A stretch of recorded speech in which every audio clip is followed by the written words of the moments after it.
We can. Take your best shot.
Oh, you didn't know? Boom, down, down, down. What's going on, guys and gals? Welcome to Good Real Hunting.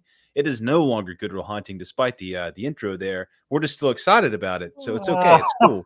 We're pumped. We're pumped. I like it. It's all good. I like it. We still have it. It's always Good Real Hunting, though. It really is. No. Your ass better call somebody. No. But I gotta say something.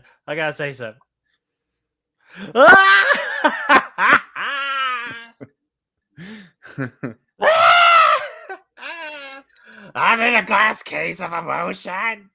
My man Birdie over here, man, he made his drink too strong right before we started, right before we went live tonight.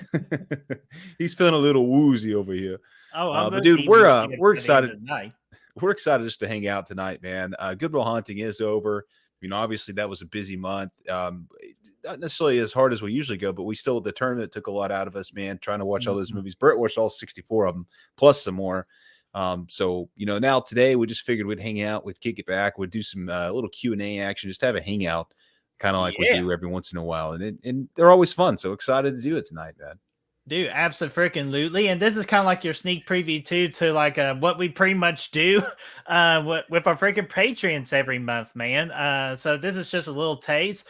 We'll go at least a minimum of an hour, and then we'll see where the rest goes from there. So I say without further ado, let's freaking just say hello to the chat. And guys, get your questions ready, because again, you ask the questions, we have answers. So let's see who else we got. Who we got here? We got Chester. What's going on, man? We got Mega Cat. What's going on? Good Real Hunting. We don't know who those ass hats are. La Mantra. What's going on? Who else we got? We got Brother Fluff with titties. Damn right. Because it is the Triple N this month, Brad.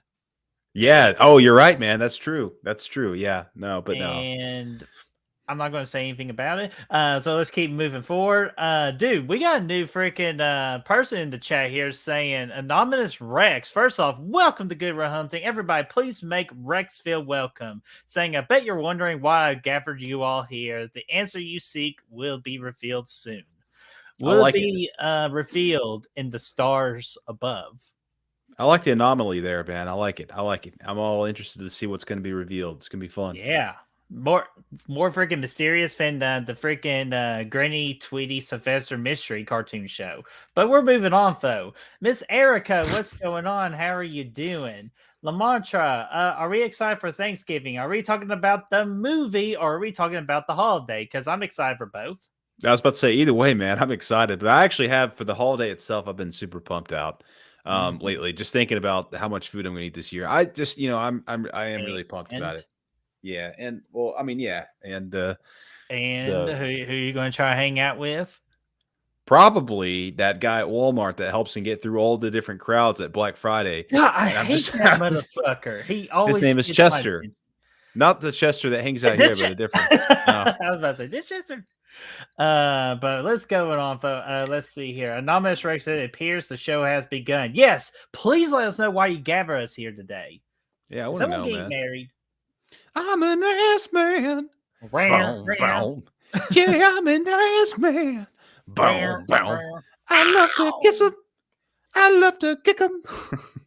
Yeah. Whatever the man, rest we of love the attitude. Speaking of freaking wrestling, man, I got this new Roman Reigns T-shirt. He is my freaking tribal chief, and he's the freaking man. So, That's a cool shirt.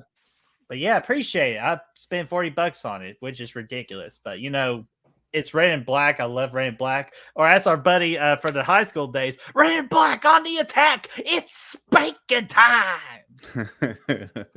Man, but that crazy guy. Angry Ralph, I think was his name. Gory Tiger, what's going on? Aaron Click, we got Asa from SPC Unleashed. Just in case, Ashton, I think I said hello to you already, but just in case, you get a double welcome, Ashton. Let's see here. Who else we got here? Okay, that's a question. Let's see here. Brett, congrats on the podcast. Looking forward to it, Brett. Any inch? Oh, okay. See, that's a question. We'll leave it. Sorry, you guys are getting anxious with your questions, so let's get to it. After we say hello to Veronica and Denise, and Denise will save that question. We'll actually let you be the first question. Let's see here, and yeah, Brad, feel free to start these questions too if you see any. Okay, yeah, we'll do. Let's see here. And then that. Oh my gosh, the tribal queef. Yeah, of course, and I'm hoping too, man. I am hoping too. But all right, let's not waste any more time so we could get your questions. We got to do some quick promoting real quick, which is being a freaking patron of ours. These are our real hunters, the official backbone of this channel. So if I'm struggling or I just need some freaking crown, I can rely on the real hunters to provide me some crown for my Dr. Pepper. So if you want to provide me or freaking Bradley with some crown, the Patreon link is in the description down below. Click the link, select any tier to your heart's desire so you all can be real hunters today. But just in case if you don't want to be a Patreon, we got YouTube memberships available as well. Another way to be a real hunter and to be the official backbone of this channel. Jamie Hart just recently joined, and there's a YouTube membership movement going on right now. So what are you waiting for? I got to do that again. But before I do that again, for as low as 99 cents, you can be a YouTube membership member so you can get access to cool badges or earn badges, use cool ass emojis, and much, much more. So as Mickey from the Rocky Balboa franchise says, what are you waiting for? I think we need to get Cindy on there from Scary Movie, though. Cindy, this bitch has messed it up before. What are you waiting for? What am I waiting for? What am I waiting for? Fuck yeah. But anyways, Brad, tell the people if they don't want to be real hunters, how can they still contribute to this channel? Listen, man, all I gotta say about that is that's okay if you can't do that. Just being here, liking the video, sharing the video, subscribing, telling your friends, say, hey, subscribe to these yahoos over here at Good Real Hunting. That all helps, man. Just being here, being in the chat over there, that's all helpful for us. So, all that stuff is it's easy, it's free, it's quick, and it's all just super great. So we appreciate all that kind of support as well. So thank you. And thank you very much. Absolutely. Or can we get let me talk to Oh gosh, no! I'm glad we deleted that video, man. Dude, that got freaking if you know how freaking like big time he is in WWE right now, you'll be screaming his name too. Because whose game is a chat? But anyways, we're not here to talk about wrestling. You could do that over on my little podcast I got going on now. But we're not here to talk about that either. We're here to answer questions, your questions, and Blu-ray Addict's question if he has a question. So let's freaking get to it here. I promised Denise her question is first because how was your Halloween? So Brad, how was your freaking Halloween? From my understanding, you got a better picture with your special kid this year. This is true. Yes. She's a little over 1. And she was much more receptive to the Michael Myers mask this year than she was last year. She actually enjoyed it. But we didn't do too much, man. It was cool. It was chill. We went out to a neighborhood event briefly and met some neighbors that we haven't met in 4 years. And then we came home and I watched Halloween 2. And I did Halloween 2 because I already saw Halloween 1. And I think we're talking 1981 Halloween 2. And I just think that movie just really nails the Halloween night vibes, the atmosphere. It's like it actually kind of does feel like Halloween night on that. And you know how I feel about the sequel already, how it really feels. It has that same kind of vibe as the first movie. So I like that. And I figured since I already watched the first one a couple weeks prior, we might as well just go with Halloween 2 and keep it classic. We can keep that connection rolling. And I love it. Had a good time. Nothing too crazy. Dude, you love freaking Halloween too, man. So like, you always find a way to get that on your watch schedule every year. Dude, yeah, looking at my letterboxd loggings over the last few years was crazy. I've logged it 5 times since 2018. But also, I've logged Halloween Kills 5 times now, Oh and my Halloween. gosh. Was it Halloween Ends? I did 5 times too, or was it 4? I can't It remember. was Halloween Ends. Fuck Yeah, I did. me. I've logged it. I had no idea. I've watched these movies 5 times since 2018. But I know we watched them both on the channel a couple times, Kills at least, and yeah, I don't And know. it But this won't was be my the first time. last time. No, it won't. And this was the first time I watched the extended version of Kills, and it had some a couple of good scenes in there that I hadn't seen before. So it was neat. Ooh. Okay, okay. Hey, guess what? That won't be the last time we watch Halloween on this channel for what we got cooking next year. Definitely not. Plus Oh, Miramax, dude. Miramax. Miramax. Although you guys know, like we just noticed this watching Halloween Ends the other day. Miramax was a producer for Halloween Ends. I don't know if they were for 2018 or Kills too, but I That know for is a sure. bad thing. I know for sure they were for Ends because I saw it and I was like, wow, I had no idea they were already involved. But obviously it was mostly a Blumhouse thing, but they were definitely a party too. So, but I love Ends, so bring it. Maybe we can continue the end story. So, dude, you know what? I'm not going to get into it tonight. But anyway, so like I asked earlier, whose game is it? When everybody's saying, L.A. yeah. Night.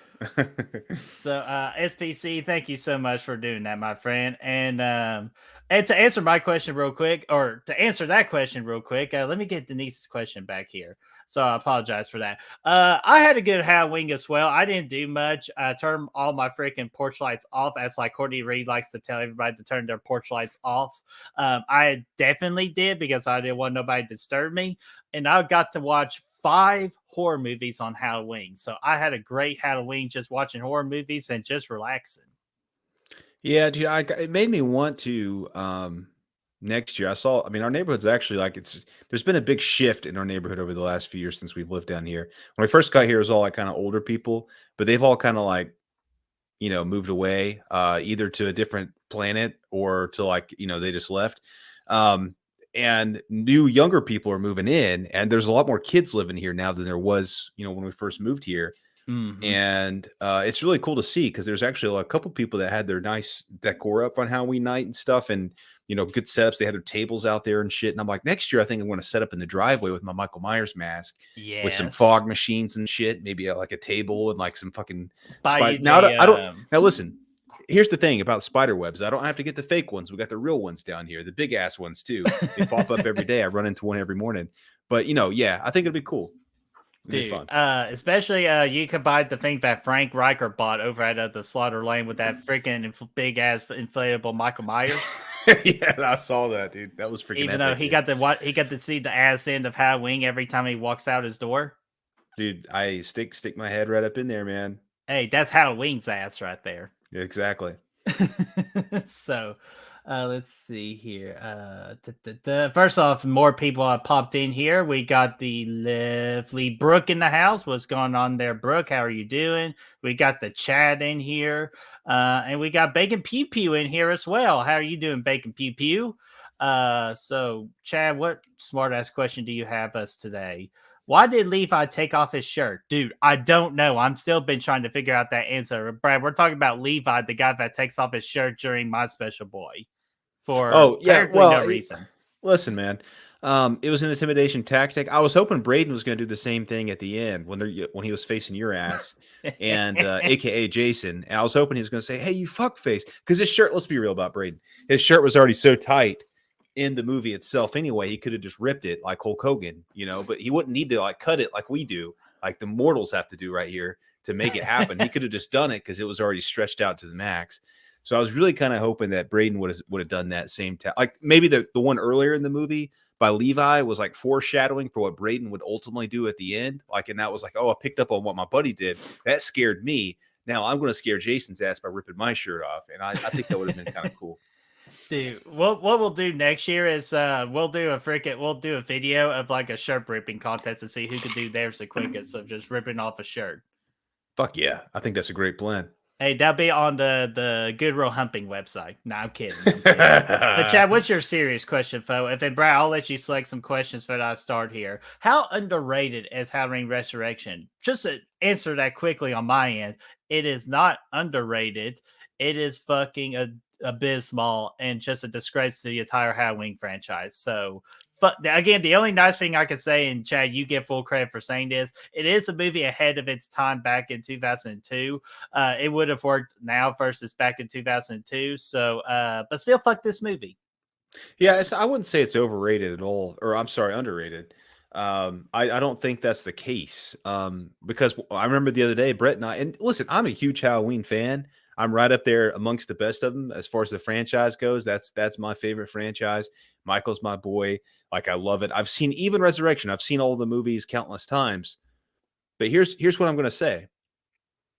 When me This and is Brett for were doing Chad, that, not for you. But when me and Brett were doing that ranking the other day, what we were doing characters for or for the Halloween franchise, oh, we were and I was tearing it up the Halloween yeah, franchise. not a ranking, yeah, tier. I was going in my head Halloween movie by Halloween movie, and I'm like, okay, here's all the characters we got to put in here. All right, we got Jamie Lee Curtis, we got Dr. Samuel Loomis, we got Brady, from Halloween 4, we got Tina from Halloween 5, we got Paul Rudd from Halloween 6. Here's what happened though. By the time I got past H2O, in my head, I completely skipped Resurrection. I completely forgot it even existed. I went straight from H2O to Rob Zombie's Halloween, and then I didn't even think about that Resurrection. It didn't even process in my head.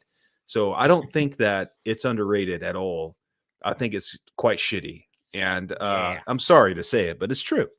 Nana, nana, boo, boo, stick your head in doo doo. So, hey, Gavin, what's going on, my friend? How are you doing? Cheers. And crap, Chad's already got to him, Brad. Chad's already gotten to him. Brooke enjoyed watching Restoration. It's her guilty pleasure. Brooke, no. Oh, no. Now, I will say, Resurrection, man, that's the first Halloween movie I saw in theaters, man. It really is. I'm going to say it. I'll say it. It is the first one that went there. And as a kid, I loved it, right? Because it had Jamie Lee Curtis was back. It was legit again, H2O. This was the sequel to H2O. And I was pumped and I loved it. And I watched it a lot when it came out. And I was always really excited to watch it. Actually, more so, I was excited to see this than I was Halloween Town. And I loved Halloween Town as well. But this is what I was always looking forward to.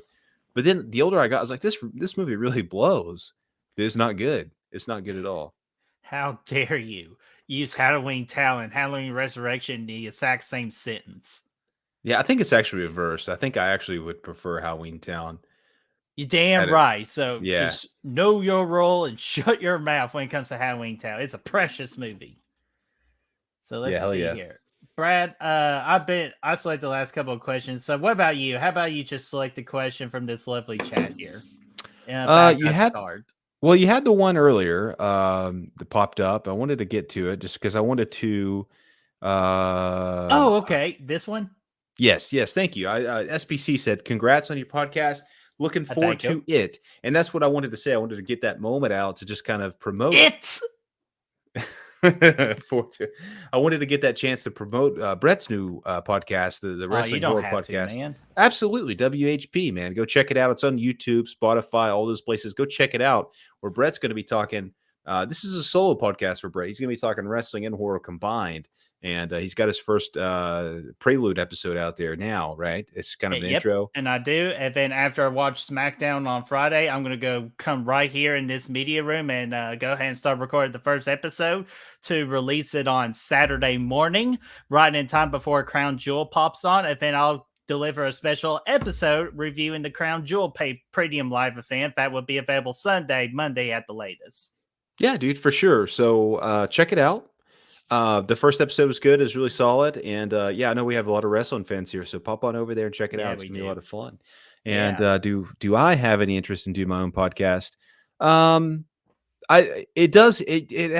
do want to do more. I don't know. I do want to do another attempt at like a podcast thing. I don't know if it'll be solo. I don't know. It's still just something I want to do, but it hasn't, I'm not in any kind of pre-development or anything like that. I'm just like, seeing the birth of a new podcast that Brett did, I was like, damn, man, I kind of just want to do more kind of a pre-recorded kind of thing at some point and knock it out. But I don't know what it'd be. I don't know if it'd be movie related. If it was, it would probably be more generic. And where I could talk non-horror stuff too, because there's a lot of stuff I like outside of horror. Oh yeah, and we Or tried to do it on this channel, but you people just love horror movies so much that we just made the official change to the horror genre. definitely, yeah. So I don't know, and maybe I don't know. But I don't have any immediate plans of doing so. I thought about doing like a Tennessee Vols podcast, but then I'd just get too emotional, and I would probably just, it would be bad. I get really negative really quick when it comes to the Megan will Vols. love So it. yeah. So I don't know, maybe, but no immediate plans. Well, according to that one YouTube comment we always make fun of, they say you should, and they told me just to fuck off. Well, they're wrong because if it weren't for Bertman, the show wouldn't be where it is. He does all the work. I'm just here. I show up every once in a while. People are here for you, and I just say I'm like the freaking Iron Man, like in freaking Age of Ultron. Like, oh, it's okay. Like, I just got the money. I just buy it. I just set everything up to make everybody else look cool. Well, I mean, no, that's not true. But you do look people cool or something like that. You do. You do. Yeah, like Bertman does all the work. He does all the tedious stuff that I don't like doing. So he pretty much makes it run. So it's cool. It's all good. It's a good partnership. Regardless, though, it is a freaking team effort. Like, again, I don't want to do this journey without my best friend here. So I appreciate him just for what you contribute to this channel as well, man. It's a team effort, especially in the chat, too. Without you guys just listening to our freaking shenanigans and bullshit, this is not possible. We're almost at 1,200 subscribers, which if you have asked us 3 years ago if we were going to get there, we will tell you what's your favorite word to say about hell no? Say it. Hell no. Exactly. I think was that right? Was that the right answer? Dude, I couldn't say that any better myself. I was trying to copy you because I'm even at work going, hell no. I'm like, damn, that's not as good as Brad. But man, at the end of the day, Brad, thank you so much. And I'm really looking forward to see what this freaking podcast does for me in the future. I'm looking forward to it, man. Yeah, it's got me excited. And I'm planning on another one too. I'm planning on doing another one sometime in the winter months too, because another thing I had interest in doing is interviews. I want to try to get better at that as well, just to help on this channel as well. So that's another idea I have. But right now, I'm focusing on the horror wrestling podcast, which is gonna be cool, man. I think the two go together, and it's cool, man. You talk a little Roman Reigns, you talk a little Chris Jericho, I hope. And it'll be good, man. It's gonna be sweet. So Brother Fluff says I slept with both of y'all. That's why I root for you. Shh, not on this channel, freaking Brother Fluff. Listen, that was a camping trip, and I thought everything that happened there was gonna happen. Yeah, it was gonna stay the way. Dude, Brad, I think we got the best compliment of all time. The cutest couple in the game behind Brayden and Destiny. Well, why can't we be number one?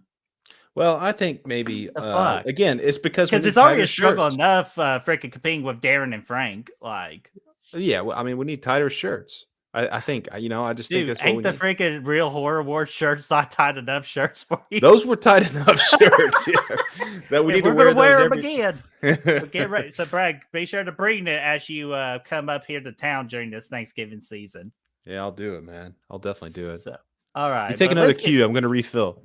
All right, refill real quick, and I'll get us another question here. So let's see here. Which, by the way, SPC, thank you so much for the awesome question. So I'm going to go back just to see kind of like the timestamps. I know I've skipped a couple of questions. I do apologize for that. And plus, I want to make sure everybody gets a turn. So let's go, Miss Erica. We are questioned here. Brad and Brett, what has been your favorite horror movie this year? Okay, awesome question there, Erica. First off, to say we do plan on doing a top 10 pre-recorded video at the end of the year, listing our top 10 horror movies of all time. But, I could go ahead and tell you what my favorite horror movie. Oh, you're saying horror movies. All right, I'll give you 2. Or actually, you know what? I will give you 3. I'll give you like my 2 favorite ones for this year, and I'll even give you a surprise one for this year. So my favorite one of this year so far is Scream 6, because just combining the world of Scream and Ghostface, like in the Big Apple, I think what they did was absolutely terrific. And I know a lot of people have the problem with the plot armor and all that, but you know what? I love the character so much. I have a great time with it. another favorite horror movie of mine this year is The Evil Dead Rise. I just think that was spectacular. Just taking it out of the cabin setting and doing it at a high rise was a terrific idea to do for the fifth installment of your franchise. And I thought they did a terrific job. But the one that's been one of my surprising movies this year, and I think I would consider as one of my favorites from this year, and I watched it yesterday actually. That is Hell House LLC Origins, the freaking Carmichael Manor, dude. There are a couple of times in that movie I had to press pause just because they scared me pretty damn good, and that doesn't happen very often, especially that one scene from When Evil Lurks. That made me press pause. But man, this movie made me press pause too, man. Plus, I love the Hell House LLC movies. 1 and 4. I still go back and watch 2, 3, but I'm more motivated to do that. So, Brad, what are your favorite horror movies this year? Okay, so first off, so in my ranking, I have When Evil Lurks is probably my top one for the year. Just from an overall, like like I didn't expect too much because I didn't know what to expect. I didn't watch the trailer or anything like that. I just jumped into it because I heard some buzz and I'm like, people are talking about this, so let's jump in. So I didn't know what to expect. But it was just a really well directed movie, man. It was really well done. The way I explain it, it's got some top notch suspense in there, but it also like just really has some good jump scares that pay off as well. The characters are good. It's a foreign film in Spanish, but it's one of the scarier ones that I've seen this year. So I really appreciate it for that. And it's also just one of the most intense. And it's the same director that did Terrified, which we watched that for the for that tearing it up we did for the scariest movies of all times. And this actually made me want to go back and watch that again because I just don't know if I was vibing yet because obviously with the subtitles and stuff, sometimes you got to be in that right mindset. But with this movie, When Evil Lurks, man, I was digging the shit out of it all the way through. But really, Saul X though is probably my favorite for the year. Of course it is. Yeah, dude. This one was a huge surprise. It was a mighty fine surprise. I had low expectations when they announced it, just because the last two movies, when they try to reinvigorate this franchise, they've been just made major freaking disappointments for me. I mean, Spiral, I enjoyed it enough, but I thought it was going to be better. Jigsaw, I hate. It's my least favorite. But this one comes out. They announce it. They're going a sequel to the first movie in between the first two movies, and I was like, what are they going to do? Like, how is this going to work? How are they going to make this work within the timeline? But it was fantastic. I think for a lot of people, this might be their favorite Saw movie. If you're not a Saw fan, you might jump in. This will be your favorite Saw movie because it's got the best story in the franchise, hands down. It's great. Some of the best character development. When they actually tell a story. Yeah, exactly. And I watched it again the other night, and my thoughts didn't change. In fact, I liked it even more the second rewatch. I thought, Tobin Bell was fantastic in the movie. And it was great to see him. Like, he's like 80 now, but he still brings it. So I loved it. It was it had some great moments, and it really humanized the character of John Kramer and just really just gave some good moments. But also, you said Scream 6 already, so I won't go into that. That's actually my number 3. But I'm going to go ahead and say Totally Killer here, man. That's a good surprise we had this year. Oh, dude, yes. On Amazon, that was a great I would say flick. as of this time, that's the funnest horror movie of this year. Funnest. Yeah, most fun. I think. Most fun. Yeah, like there's no such thing as funnest. Yeah. Well, if you're, you can have fun. You can have a funnest time when you're having fun while having more fun. Yeah. So, any other horror movies you want to talk about? You did Evil Dead. Obviously, Talk to Me was great. I enjoyed that. Cobweb, all those were good. Infinity Pool, I liked a lot. I was actually thinking about that movie the other day. I know what scene too. Because the conversation we had, that's why. Freaking shampoo. But yeah, I mean, that's it. We've talked about those already. I thought Five Nights at Freddy's was fucking awful. Dude, I actually really enjoyed the hell out of it once I got out that damn theater to watch it at the comforts of my own home. I was just so bored with it. And by the time it was over, I was like, I don't even think I'm going to remember this movie in 10 minutes. And I don't. There was nothing that stood out about it. It was just very generic, I think. And it's cool. I know it's going to make all the money. It made a lot of money, and that's great. Anytime it already broke the record. It's already broken the Peacock record. It's also broke I think it broke a world domestic record on opening weekend too of 130 million. Yeah, which is fine. Like I said, anytime a horror movie racks and stacks, I'm good with it. I just don't see the appeal. I know for this though, it's because all the kids like it, the video game, and they're making their parents come out and take them to the movies and stuff like that. And Brooke But is I just back in the game, baby. good to see you. But I will say Five Nights at Freddy's is my second worst horror movie of the year behind Pope's Exorcist. Oh god, I don't want to talk about that movie either. Speaking of boring, Yeah, that one uh, put me to sleep so hard, dude. I have a bad habit lately of falling asleep during movies, and it doesn't really matter how good or bad the movie is, but Pope's Exorcist, I had no chance, man. About 30, 40 minutes in, I'm out, dude, and I couldn't get back up. yeah, hell yeah. And let's say hello to a couple more people real quick. And Jeffrey, I'll get to your quick question. That's a quick question we can answer real quick. Which scene again, Infinity Pool? It's something about Mia Goth stroking something. That's Yeah, all I'll yeah. give you. What polishing the fucking Freaking pulling on the freaking making homemade sausages, man. Pulling it out of the machine, something with kind of like glistening this motion. I don't. glistening the gizzard, you could say. Or That's just not the, let's is that just the right imagine word? this: you get a shampoo ball that does like the little squirt thing right there. That's how they kind of do the effect of a certain thing of a representation. Yeah, yeah. Right? Like, sometimes when you get the hand sanitizer and you hit it, it misses your hand entirely and goes everywhere else. Yeah, that's a good comparison. So, Jeffrey Miller, thank you so much. And what's going on there, Jeffrey Miller? We got Courtney Reed in the house saying, yo. So yeah, freaking Courtney Reed. Josh McDaniels had to turn his porch lights off. Fuck yeah, he did. Fuck that asshole. And Jamie Man, Hard, one of our newest YouTube members. What's going on there, Jamie? I do. So let's Welcome. see here. And Vanderhoff is here as well. What's going on there, Vanderhoff? Good to see Uh, you. and Maxine says this year or 2024. Just to answer that quickly, from my calculations, 2024. Yes, that's And correct, I dude, believe. I thought 2024 yeah. is scheduling for one. And we talk about how great 2022 year was for horror movies. Right now, 2024 is definitely developing one fucking hell of a lineup. Yeah, that's checks out, dude. It's lining up nicely for a good year, man. It Follows sequel. Are you kidding me? That came out. They announced that the other day. That immediately jumps up to my most anticipated movie of Mm-hmm. 2024. One of Spoiler them. alert for our video coming up, but this is number one for me, and I don't know if that's going to change. I really don't know. I'm really excited to see what they're going to do with it. I feel like it's going to be a higher paced, a little faster paced because we already know what to expect. So we're going to Mm-hmm. jump right into it, and it's just going to be, and it's called They Follow too. So there might be Yeah. multiples, Ooh. So I think it's going to be a lot of fun, and I just and Mike and Monroe's coming back too to take the lead, and that was my favorite role that she has done, and she's done some good roles, but this is my Dude, favorite. hopefully they Same bring director back the too, same Brady. composer too. Definitely. Same director as well. I'm Yep. pumped. I can't wait. Dude, it's going to be a freaking great time. So 2024, please get here soon because after Thanksgiving, there's no other horror movie left to come out except for It's a Wonderful Knife, which creative title. But well, yeah, we'll see, Fo. Like there might be maybe one more movie that I can add in to this later this year. But yeah, 2024, we're scheduling for an amazing time.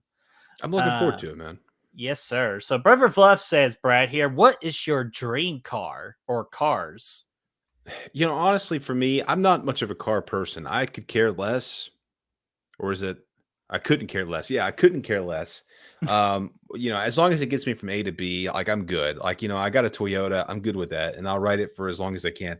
But I think it would be good to have a good, nice truck, and I don't really give a fuck what brand it is. I think at this point I'd probably lean in the Toyota direction and go with a Tundra. But Oh, I have a Tundra. I know you do, you SOB, but It's an um old ass one. yeah, so I'm good with it. I would take a Ram, I would take an F1. I don't care. Just a good truck I can put shit in the back, but also be comfortable in the cab, and I could put the car seats in there, and we could have a good time. Maybe some good. I have a 2007 F-150 or maybe six. I don't even know. That's a seven. It's 2000. It's a beater. It's a work truck. I just drive it around every once in a while. But a good reliable truck that I can put shit in, and I'm good. I'm happy. Hell yeah. First off, real quickly, Cecil, what's going on, man? 2024 is going to be a good year. You damn right it is. And Gory Tiger says it's a wonderful knife? Question mark. Yeah, dude, look it up. Look up the trailer. The trailer is available right now, and from what I saw today, it will be on Shudder maybe around December. Okay, cool. Dude, I tell you, I still want to see that one with Heather Graham, man. Oh gosh, what's the name of that movie? Because I saw another good review about it. So maybe in mid-November, when my credit bill clears, I can rent us that again. Yeah, dude, let's watch it, man. Fuck it. Tajay Yeah, Spears, man, because we too, do by the need to way. get it in there for the Real Horror Awards. Because guys, that shit is getting ready to come up soon. So I'm going to be extremely busy work when that season comes around. Oh, the seasons began, man. I think we were probably going like it's just, it's not quite there, but it's close enough to where we already kind of have It's an idea of like what the after nominations are going to be. Thanksgiving. It's like after Yeah. Thanksgiving is when, like the holiday, not the movie. Well, technically both Thanksgivings. After both Thanksgivings are complete, that is when I will start talking to our Real Horror Awards committee, so we could get some nominees. Because guys, I got us 25%ers this year. Fuck yeah, dude. I With love it. some I can't big wait. ones too, some new faces, some big faces, some faces that you love, and also, of course, more freaking shenanigans with a Real Horror Award skit. Yeah, dude, it's going to happen. That's going to be our first skit in a while, unfortunately. But hopefully next year, 2024, is going to be good for skits. Dude, I'm Um, hoping so. yeah, this year's been a blur, but it's Especially, going I to be want good. to continue the journeys of Pennywise and Georgie. I wonder what those two asshats been doing. Yeah, we got to finish that story, man. We started, we got to finish it. And we Oh got a yeah, lot of good ideas still for it. So it's going to happen. it's going to happen. Absolutely, it is. But Brother Flood Dream Car, I would like to have two dream cars. The first dream car. Balloons. Oh, Pennywise. But dream car, honestly, man, the really dream car that I want right now, is a Toyota Camry, like sports car. Because I'm done. Like I'm on kind of like an opposite of Brad here. I'm done with trucks. So I'm ready to just get into sports car, and plus I want to do more traveling too. It's kind of hard to do that with a truck because they're such gas guzzlers. So that's why I want a Toyota Camry, one of the newer ones, so I could just freaking travel the world, travel the world, make some music, living the high life. I like it. I like it. Good fuel efficient vehicle, relatively cheap, like from a relative standpoint. I think it's a Mhm. good buy. Honestly, I think it's a good buy. I think there's nothing wrong with that. I think that really gets me pumped up. Actually, I like the fact that a Camry is a good car. Oh yeah, dude. Plus I want a red one too. And then of course, if I could have a dream, like a real dream car, if I had all the money in the world to buy a car, I would buy that damn Christine car. Just so I said I have it. Hey, that car was only $250, I think, in the novel at least, right? Yeah, and freaking killing insurance too. I got to put on that thing. Maybe I'll pull a little Titan to it. Oh gosh, don't do that, man. Don't banana in the tailpipe. Is that what you're saying? Oh No. shit. Oh god. Move on. Move along. Okay. Ooh, I love riddles here. The more you take, the more you leave behind. What is it? Candy? Footsteps. I'm thinking footsteps. Mmm. You know what? I think that's the answer. So, Anonymous Rex, if you're still here, is it Brad's answer of footsteps? I feel like I've heard it before, and I think that was the answer, but I'm not 100% sure. I feel like maybe it could be Batman. I don't know. Bruce Wayne is good at riddles, but ask him about it and let's find out. And careful, Brett, man. Red cars are statistically involved in more wrecks than any other color car. And I also heard they get more pulled over as well. But you know what? I also love to live dangerously. I don't know So, where all that came from. right. I don't know. Let's see here. What question can we get here next here? Man, which one do I want to do from Aaron Click here? Because he's got two really, really damn good questions. Um, let's do this one.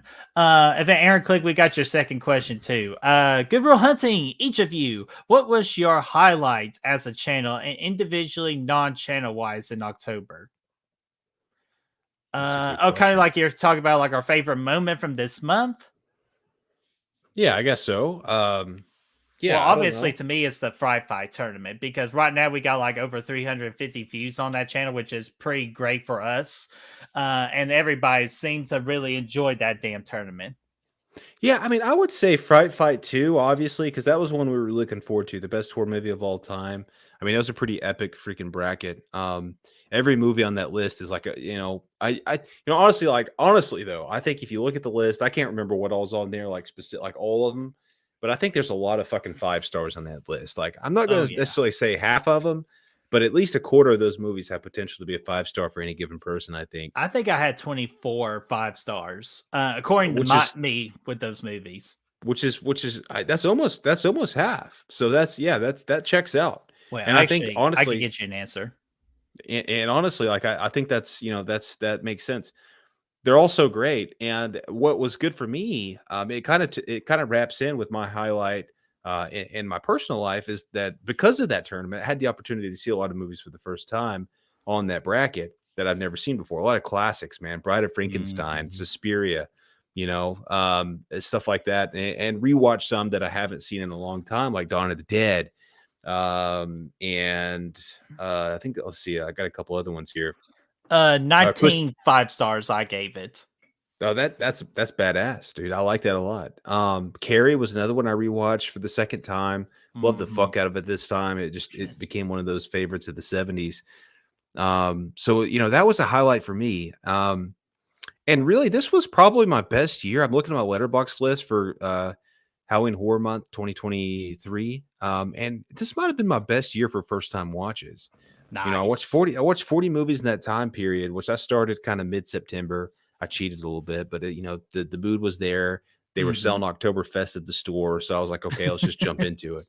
Um, but that was a good year, man, and a lot of those were first time watches. So I really enjoyed it. So for me, that was definitely a highlight. Definitely, and individually, non-channel wise in October. Hmm. Again, I know it's still channel related, but just watching like it was after the Fright Night 2 or Fright Fight 2, is watching movies of my own decision and just enjoying a lot of those movies I got to watch. And then wait a minute, what was I looking at here? Which I agree with Carrie. Carrie shot really high up on my freaking 80s list along with Hellraiser as well. 70s. Yeah. Oh yeah, Um, Carrie 70s and Hellraiser 80s. Yeah, really shot up the both of those lists. yeah, Hellraiser was one I really wanted to get to again. I just didn't. I actually started it one day, but I got like 5 minutes in. I got caught up doing something, so I didn't get a chance to finish it. He But couldn't he couldn't handle all the sex. oh man, that's never a problem for me. I can always, but I just, but no, I saw a lot of things, man. I finally saw Exorcist 3, for example. I thought that was Nice. great. I really enjoyed that. Um, and that's one too that I think, if it didn't have the title Exorcist 3, I think I would have watched a long time ago. I think having that Exorcist 3 title really kind of held it back a little bit. I Mhm. think, whatever. But it was a solid flick, dude. Hell yeah, dude! It was a solid flick, and plus Brad Dourif, man, like that man can do no wrong. Oh, he was great in the movie, man. He was. And Mel, My Killer Podcast, what's going on there, Mel? How are you doing? If you have a question, leave it for us. And just always glad to see you. And Oh yeah, dude, then absolutely. Welcome to the party. Good to see you. and we go, yo, Adrian, how you doing? We're just freaking, you all asking the questions and we have answers, Hey, yo, hey, yo, Adrian, I never really talked to a door before, but I think maybe you and me, like, maybe you should go out, like, we should go out, maybe get a bite to eat, maybe laugh a little bit, who knows, hey. No, he's not just a firefighter. Dude, me and Brad can Women, freaking do our weakened own voice. legs. Dude, we could do our own freaking voiceovers. Like, we got to fight this guy hard. Like we did last time, Rocky. Yeah, I like that. Hell yeah. You're gonna eat lightning and you're gonna crap thunder. Yeah, because you got to have the eye of the tiger. Sorry, wrong character. But Russell, real quick, because we just mentioned this a little bit. And first off, Russell, how are you doing, my friend? Will there be a Real Horror Awards this year? Yeah, 2024, the Real Horror Awards is coming back. We got our presenters lined up. We got some new faces. We got some old faces. We got some big faces. I want to say low faces just because we are all freaking about the high. And dude, we got a great skit lined up just for you all. And man, Real Horror Awards, yeah, coming soon, man. And plus, we got a goal this year. We had 153 total votes last year, which is triple our goal. And we kind of want to double the goal this year. So we're trying to reach for 300 total votes for when that poll comes out. And guys, we're going to need your help to achieve that goal. Let's fucking do it, man. Let's just not I even make it know a we goal. can Let's just fucking do it. Let's just do it. Let's just make that the expectation. I think that yeah, I'm really excited for this year, man, because although the movies have not been quite as good in 2023, there's a couple bangers out there that came out this year. But the participation you guys have given us this year has been great. It's been exceptional. So I think especially with all the live shows and stuff like that, we've had a lot of people in here and a lot of comments and stuff. So I think we're gonna have a fun year for the Real Horror Awards. I'm really excited about it. Dude, I am too, because again, the Real Horror Awards still has the all-time live attendance record for Good Real Hunting. I believe 61. Yeah, it was a lot, dude. It was 40. I can't remember the exact. I'd have to go Well, back. I know it was like over 50. But I Yeah. can't remember if it's 50, like 51 or 61. But yeah, and I haven't really told this story about the Real Horror Awards, but dude, after the stream was over and I got done talking to Brad and he locked off for the night, I cried a little bit just because I put so much fucking work into that thing, and I really thought that people were not going to like what I did with it, like the editing and all that wise. But you fucking just are so awesome, and you all loved it so much, and that was just I'll just touch my heart because again, that was the heart. You can even ask Brad. I worked like on that son of a bitch for like 3 straight weeks, from 7 o'clock at night to like 2 o'clock in the morning. Wake up at 6 o'clock to go to work. So I put a lot of fucking work into it. That's true, dude. He was slaying it, dude. Every day he was just coming up with new shit. And yeah, I think it looked good. I thought it was a really solid award, session. I was really excited about it. And that was just the first episode. So I already know that we're going to improve and grow it this year. So I'm really excited. And yeah, it's going to be fun. Even though, like I said, even though the movies weren't as good this year, I think the presentation and the show itself is going to be better. Oh yeah, and the presenters are going to make it a lot of fun too. I have a great feeling about that. Oh, nice. Yeah. Year. And Russell says, that show introduced me to the channel. Exactly. That's why we wanted to do it as well, so we can get new blood into this channel. BRB, Birdie. All right, BRB. And Aaron Click, dude, you're so welcome. But also freaking thank Brad too. Like just say you appreciate Brad as well. Because again, like I said earlier, me and it's a team effort, not just with me and Brad working together, but our buddy Chris Galloway, who also does the channel with us. He does a lot of hard work in the editing room and other special projects that I'm not allowed to talk about at this time, but other special projects. And also the people like our family members, they're a big reason why we keep doing what we're doing.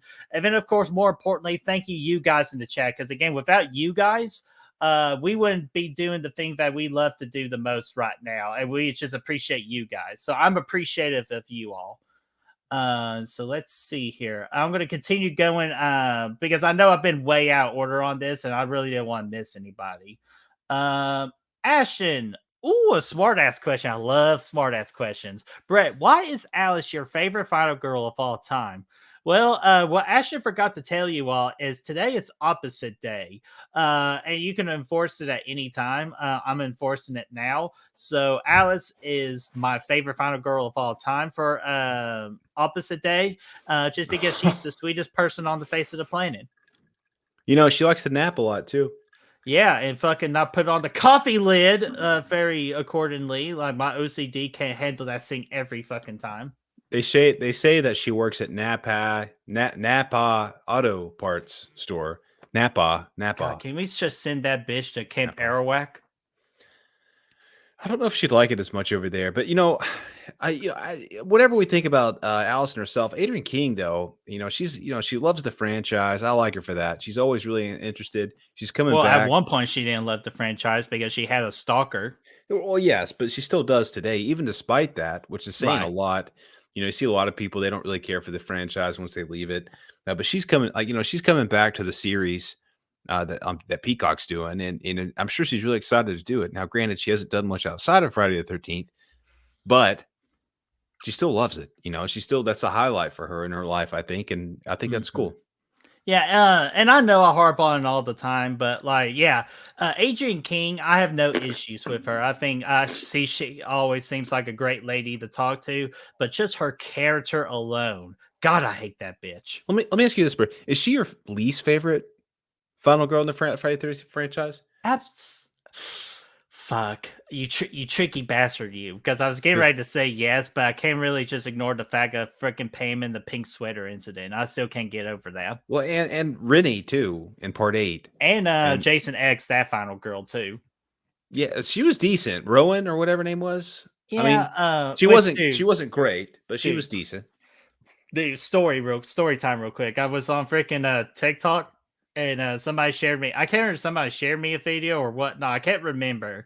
But somebody sent me a video of just they said that the one side character in the movie had the greatest job of all time. She goes, uh yeah, she's been asleep so and so. Somebody take off her clothes, and then it's just some random guy in the background going, I'll do it. And I've never No, noticed that before. So the next time I watch Jason X, I'm really going to pay attention to that scene. yeah, I remember that popping up. Yeah, I love I don't know, man. I thought Rowan was decent though. Um, but yeah, I just, I don't know, man. Yeah, That's hilarious. yeah. Alice is a 10-year. This is from Aaron Click. Alice is a 10-year consecutive winner of the national yarn throwing contest. That's true. She threw the shit out of that yarn, man. Pamela had Mhm. no chance. Dude, absolutely, dude, yeah. And I just don't, because again, it pisses me off like every time, fucking Alice. But let's see here. Okay, let's see here. Let's do this question from Andrea James. We're gonna do a question from Blu-ray Addict, and everybody would have had a turn, and then that is when we will just go right back from the beginning. So let's see here. Yo, Adrian, did you guys have a great Halloween, and did you get any trick or treaters come your houses? Yeah, we touched upon this a little bit. So, Brad, if you just want to reiterate Yeah, that. yeah, same thing. Like we went out to an event, we left some candy up on the porch for kids to come and collect. And honestly, I don't think we had that many because the bowl was still pretty much full at the end of the night. So I don't think we had many. I think You last damn year we freaking had those more. Karens running around your neighborhood. You see that TikTok video today? No, no, where they Fucking take the fuck. candy? No, the moms took like bar size full of candies and they empty the entire bowl, and even her kids got like confused. So like, mom, you're supposed to take one, and they took the entire bowl, and Yeah, that it's sounds yeah, smashed on TikTok right now. that checks out. Let's just say Um, this: if TMC is reporting it, you're fucked. that's true. That's always true. They always have the facts. Mhm.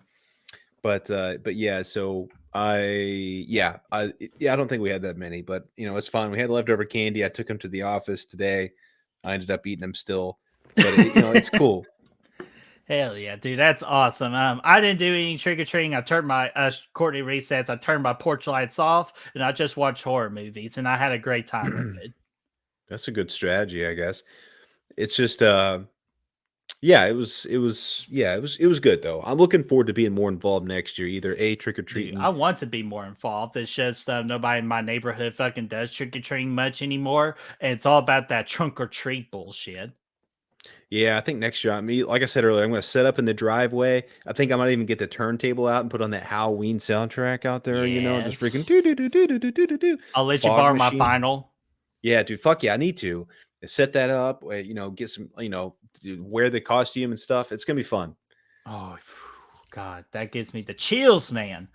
Oh, and we gotta get Blu-ray Addict's first question, and you got a couple of them, but you asked this one first, so we'll get to it. Favorite sitcom, Brad? This is your freaking realm of love right here. What is your favorite sitcom? I got to say Seinfeld. I think You I know think what? that's I an easy. mentioned that yesterday too to my supervisor. I said, "Yeah, a buddy of mine really fucking loves freaking Seinfeld." I didn't say I just fucking to my boss, obviously, but I just think it's got the best characters. I think you got George, you got Jerry. Jerry's the weak. Here's the thing: the show's called Seinfeld, and Seinfeld is the weakest character of the show. So that tells you what you need to know. I think that that George is stronger. I think Kramer's stronger, and I think wow, I just blanked. But she's stronger too. I keep wanting to say no, that's not right. But either way, I just think I think it's the best. I think it really is. Something Eileen. No. Fuck, god dang, dude. I can't believe I just blinked on that. Wow, holy shit. hey, look, But yeah, Brett, I still, lean. yeah, it's not but yeah, I think that's my answer, Birdie. What about you? Me, Elaine, thank you. Yes, God. I was Elaine. so close to Okay. my head, I just couldn't get there. Yes, thank you. For me, I'm not the biggest sitcom in the world kind of person, but like if you really get me great characters, I can get invested into it. And then what the story plays out, that's when I like tell you it's like the greats and all that. The first one that pops up immediately, and I know this is sad to talk about, Friends. I absolutely love Friends. It has one of my favorite characters of all time in Chandler Bing. So R.I.P. Matthew Perry, but definitely Friends is one of my favorite sitcoms. But my all-time favorite one is How I Met Your Mother. That's a good one. And Absolutely love How I Met Your Mother. Yeah, I've been wanting to jump on the rewatch for that too because I'm overdue for it. I know we talked about that in another show. Might have been the Patreon show. I can't remember, but yeah, I think it might have been the Patreon show too. But yeah, dude, that show is absolutely fantastic. And actually, Kai hits home a little bit because I kind of relate to Ted Mosby's character. Well, freaking Brett Mosby's over here Designs? used to be Barney Stinson, but now he's freaking Marshall. Mosby's Designs? You tell me you're an architect? Ted Mosby, architect. Ooh, and yeah, The Office is another great one. So absolutely, and another one I actually prefer more than The Office is Parks and Rec. I actually prefer Parks and Rec over The Office. I know that's a controversial opinion. That's what I need to check out still, man. I've seen bits and pieces of You it. can I need skip to. the first season and go straight to season 2. You're not missing much. That's what I've heard, man. That's what I've heard. I think I might do that. I need to do that. I haven't seen a good. Actually, you know what? I watched one last a few months ago, Shrinking on Apple TV with it's got Harrison Ford and Marshall from How I Met Your Mother. Ooh, Jason Siegel. I don't whatever his Siegel name is. something, yeah. Yeah. It was actually fantastic. I would highly recommend it if y'all have Apple. That was a good show, man. Obviously Ted Lasso is great too. It's kind of, I guess you could kind of consider it a sitcom, shorter-ish episodes, but yeah, I haven't had a good sitcom experience in a while, so I'm due for something. Hey, we're pretty much in that season where it's time to enjoy a freaking sitcom, man. I'm also seeing some Big Bang Theory fans, Home Improvement, Frasier, Golden Girls, a lot of great ones in the chat. Home Improvement, you say? Yeah, that's what Rick said. So, all right. I saw somebody we haven't seen in quite some time because he's been a busy guy. Toronto Freddy. Ooh, man, that drink is strong, man. Toronto Freddy, what's going on, man? Long time no see. Hopefully everything is going good in the freaking nightmare realm of hell. So Toronto Freddy asked us, what the fuck is trunk or treat? Answer it, Birdie.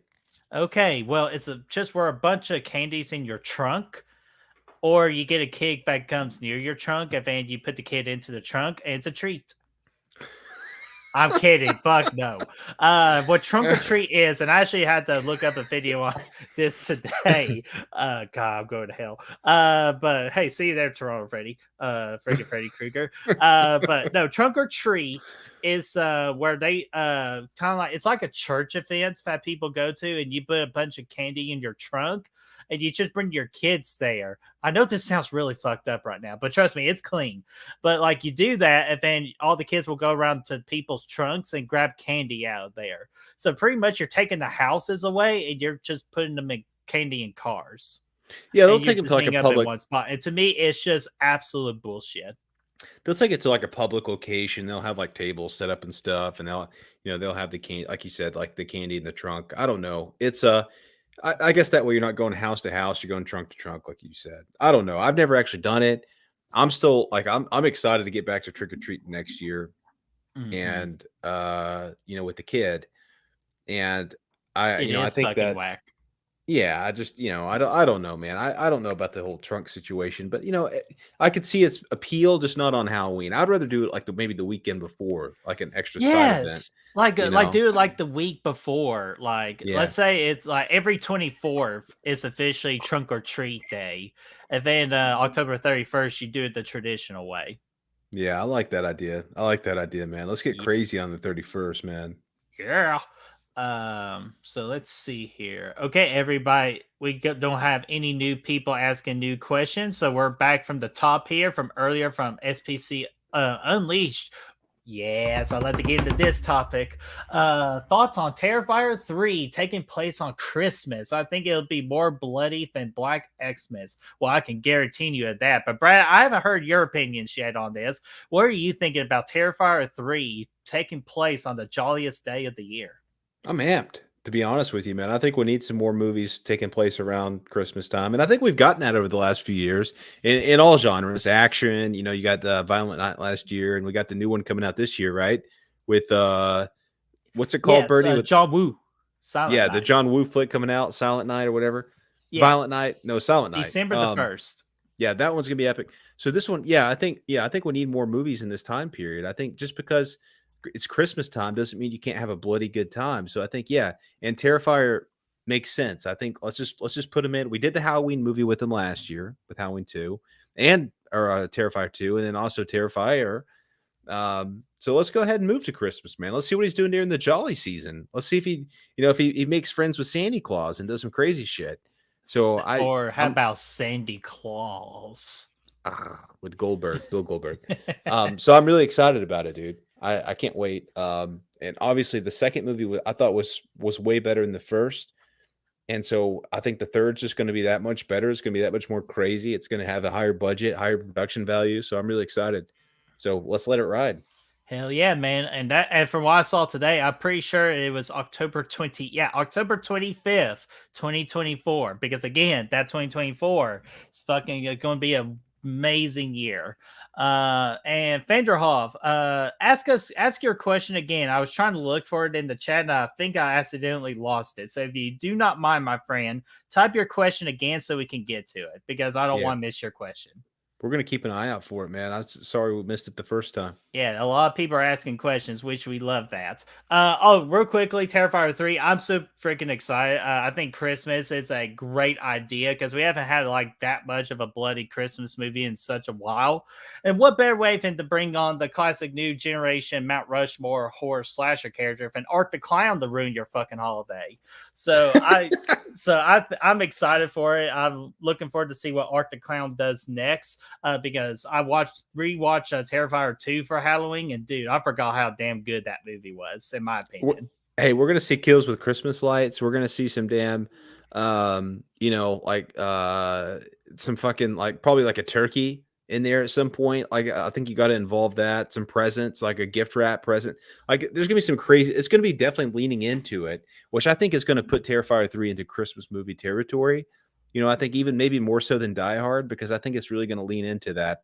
So I'm really excited to see it.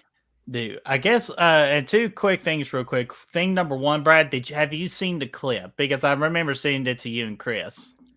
From Terrifier 3? Yes, that they Not showed in yet. the theater. No, not yet. I haven't seen it yet. No. I Dude, know you look it sent it. up I haven't because it's yeah. a little controversial, but in the best way possible.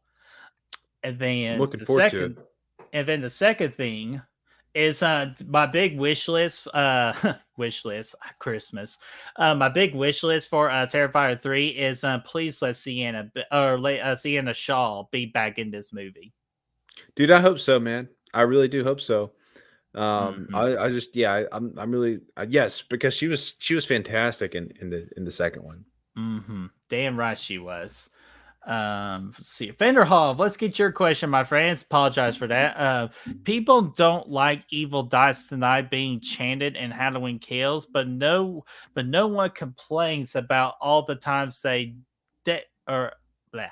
But no one complains about all the times they did in The Exorcist, Power of Christ that compels you. Yeah. see here. Okay, yeah. Okay, sorry, I saw your ever comment. Yeah, Brad, you want to get a crack at this because this Halloween's your freaking franchise, man. I'll say this: I'm somewhat of an expert of Halloween Kills because I've seen it 5 times. And You're supposed to watch it 6 times. I know there's plenty of people, probably people here in the chat that's seen it more than that, but that's okay. Here's what I'll say about Halloween Kills, though: the more and more I watch it, the less the evil dies tonight and the hospital scene bothers me because I know it's there. It's not jumping out from left field. I just kind of like, it's there, it's coming up, it's popping up, and I just kind of say, all right, here it is. Let's just get on to the next shit. And honestly, the more and more times I watch Halloween Kills, the more and more I enjoy the movie. We just got Michael Myers on a fucking rampage, slaying fools, dude. So it's cool, it's fun. So I don't care about the Evil Dies Tonight shit. I don't care about the Halloween, the hospital scene. Yes, it's a waste of time. You could fast forward through it. You're not going to miss anything. In fact, I might even recommend you fast forward through all that shit. But it doesn't bother me. Yeah, it doesn't bother me. If they're going to chance shit, doing stuff. I thought Anthony Michael Hall, the writing for his character wasn't great, but I thought he brought a solid performance, and it's all good. It's fine. It's still the weakest movie in that trilogy for me, but it's also kind of like the most rewatchable because it's just chaos the whole time you're watching it. So it's just fun. I don't know. Yeah, I agree with you. Halloween Kills is definitely one of the most rewatchable ones of that trilogy. And to answer this question, Fo, yeah, I totally say screw the whole chant of evil dies tonight. Like they used it one time, great, but they just really took way too much of it and just went with it. And it takes me out. Like again, that whole hospital stuff, you could completely take out of the movie. You're not missing a beat, to be honest with you. But with the whole the power of Christ compels you, that was such an important scene in that movie. Plus, it's kind of a real thing with exorcisms, saying that line, just because again, it's such a weakness for the devil and all that. So I didn't mind the exorcists doing it in that as many times as they did. Yeah, obviously that scene itself, and two plus, the 70s was a different time. Like comparing a 70s movie to a 2020 movie, no comparison. The dialogue's different, everything, the writing's different, the way everything's presented is just different. But yeah, just obviously they're both important lines in the movies for whatever reason. Oh man, dude, he this guy's singing a song right now. What in the butt? What in the butt? What in the butt? What in the butt? What in the butt? What in the butt? What in the butt? What in the butt? Man, the song was good the first time, man. So here's what I'm going to do. I'm going to hide you, and when you can come back and give us a better song, I would really appreciate it. So to deuce. Anyways, where were we? So what'd you say? To deuce. or whatever the fuck they say these days. But let's go back to some more questions versus freaking singing here. Oh, actually, Bubba G, what's going on there, Bubba G? I know who you are, you sneaky little bastard. Favorite new sing in Friday the 13th franchise? Well, dude, it's obviously easy because there's a Bree in here. So it's freaking Bree from the Friday the 13th remake because, dude, that whole scene was stupendous. Honestly, that's got to take the cake there, man. That's a great scene. I also think the one for the scene from Jason Goes to Hell, obviously fantastic. Up until a point. At one point, it gets a little bit, does some crazy shit and people get split in half. But before that, it was pretty epic. So that one's good. God dang, though. Ooh, but part 5 is a good answer, Russell. Part 5's good. Part 5's got some great ones. It's got multiples. Part 5. Dude, what about the real perfect nipple placement? Jason X. Where he's putting the nipples on there. It's that one's good, man. I like that. I like the one at the beginning of the Friday the 13th remake too, in the tent. When they're freaking there's oil and stuff involved. Yes, that's always good. Woo! So yeah, and you think she was the only hot one? Ooh. Yeah. Yeah, I was about to say, please get it. So you got even a hotter after that, but yeah, so right, or we could say she was too hot for you. Dude, I want to watch the Austin Powers movies again. She's ready. On fire. Yeah. Burn, baby, burn. Okay, we're Disco done. Inferno. Okay. Yeah. Yeah, I was But like, yeah, we're there's a we lot of don't good we ones, don't want to man. lose these followers, man. So I think those are definitely the highlights though. I think for Mhm. sure. Just like living the high life. Let's see here. Dude, that freaking drink, man. Good carbonation. Chester says, do you guys have some favorite Carpenter and Hallworth scores? For me, Halloween 2, wait, 3, Christine and Prince of Darkness. Well, dude, you forgot possibly one of the other great freaking scores of all time. Freaking John Carpenter's The Thing, man. Yeah, that one's excellent. Obvious. I mean, like I'll leave out the obvious Halloween 1978, Of but course. yeah, I love the Halloween 2 one. I think Halloween 3 actually is pretty banging too. It's got some great bits in there that are just creepy. So I really like that, especially that one where they're driving in and that you have that guy on the side of the road that's like, picking fucking pumpkins or whatever. Like I think it's called The Drive to Santa Mira or whatever is, Hmm. the title of the track. But dude, let's not forget, like I know a lot of people, oh, the Halloween trilogy sucks. The score is banging though, like from the newest Yes. movies, the newest 3 movies in the franchise, all 3 of those. And I know Mhm. John Carpenter had some help with those, but still with his kids. But all 3 of those are great. Halloween Ends, even I know it's the weakest from like a soundtrack's point of view, but it also kind of adds the most to the movie at the same level. So I love Mhm. Halloween Ends. Kills has some great badass tracks since 2018. Um, what did I watch? What did I watch the other day? That was Christine. Christine was good. Yeah, Yeah. you mentioned that already. Christine was fucking excellent. And dude, wait a minute. Halloween 3? Oh no, sorry. Chester mentioned Halloween 3 because I was going to mention Halloween 3. One of the most underrated Carpenter scores of all time. Yeah, it's a banger, dude. Yeah. Um, So absolutely. checking the chat real quick. Nope, think we're good. And Brad, remind me to ask one question to end our stream. I have a pretty good one to end our stream on, but I I'll definitely do just it. want to try to get to these. I believe we have 7 more. If you got time to try to get these Dude, 7 in. yeah, no rush, man. All Just right. freaking let's answer some questions. Yeah, just want to make sure. So Ashton says, who's your all's favorite wrestler of all time? Let's see here. My favorite wrestler of all time, honestly, is CM Punk. Just because I was at a point now where I was ready to quit watching WWE, just because me and Brad went to possibly what was considered the worst WrestleMania of all time. Um, Unfortunately. Unfortunately, even though one good match, or I was honestly in a way say 2 good matches there, but still one of the worst of all time. But CM Punk, after he dropped that pipe bomb, he just gave me hope again, and he legitimately, like, literally brought change in the world of professional wrestling. And plus, he's just great on the mic, great in the ring, has a great persona about him. I just love him. CM Punk all the way for me. Yeah, it's the Heartbreak Kid, Shawn Michaels, man. You think he's cute, Mhm. but he's sexy kind of guy. He's just, to me, he's got the charisma, he's got the wrestling ability, or at least he did. Some of the best matches you'll ever see, or actually a lot of the best. You got Shawn Mhm. Michaels versus Chris Jericho. You got Shawn Michaels versus The Undertaker twice. You got Shawn Michaels versus Triple H at SummerSlam. You got Shawn Michaels Good versus one. Kurt Angle. Shawn Michaels versus Ric Favorite Flair. WrestleMania match, by the way. Kurt Angle, Like, Shawn Michaels. yeah, a lot of the best matches of all time involve Shawn Michaels, and that doesn't even include his charisma. What he can do on the mic, what he can do with his promos, his entertainment value. So yeah, Shawn Michaels for me is up there, man. Chris Jericho is not far behind him, and those are my kinds of dudes, man. I think they're both very Mhm. similar Dude, in a lot of. what makes Jericho so special is just because he can just change. He just knows when it's time to change a character and stay relevant in the game. Oh, Like dude, yeah, that's what's the greatest thing about him. He always finds a way to reinvent himself. 100%, dude. He's never been a stale character. He's always changing it. He can be a heel better than anybody. He can be a face better than anybody. He's just, he's one of the best of all time. So he's up there on the He's list stale as too. fuck in AEW, but in Man, WWE, he was the man. I haven't seen AEW in a while, but when I did, he was great. He was why I was there. So, Plus, did you um, like his original list? of course, the original list was the best.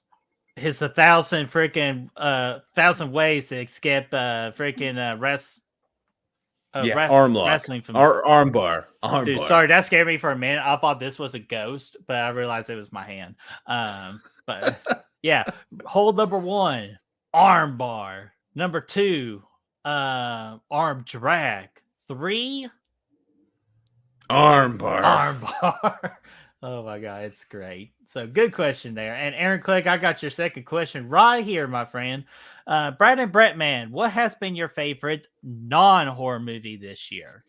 And Oh, that is going to be another pre-recorded video we will do. Sometimes we do like to step our feet outside of the horror genre, like only on a couple of occasions. This particular idea is one of those occasions, but we don't mind to reveal something from our list.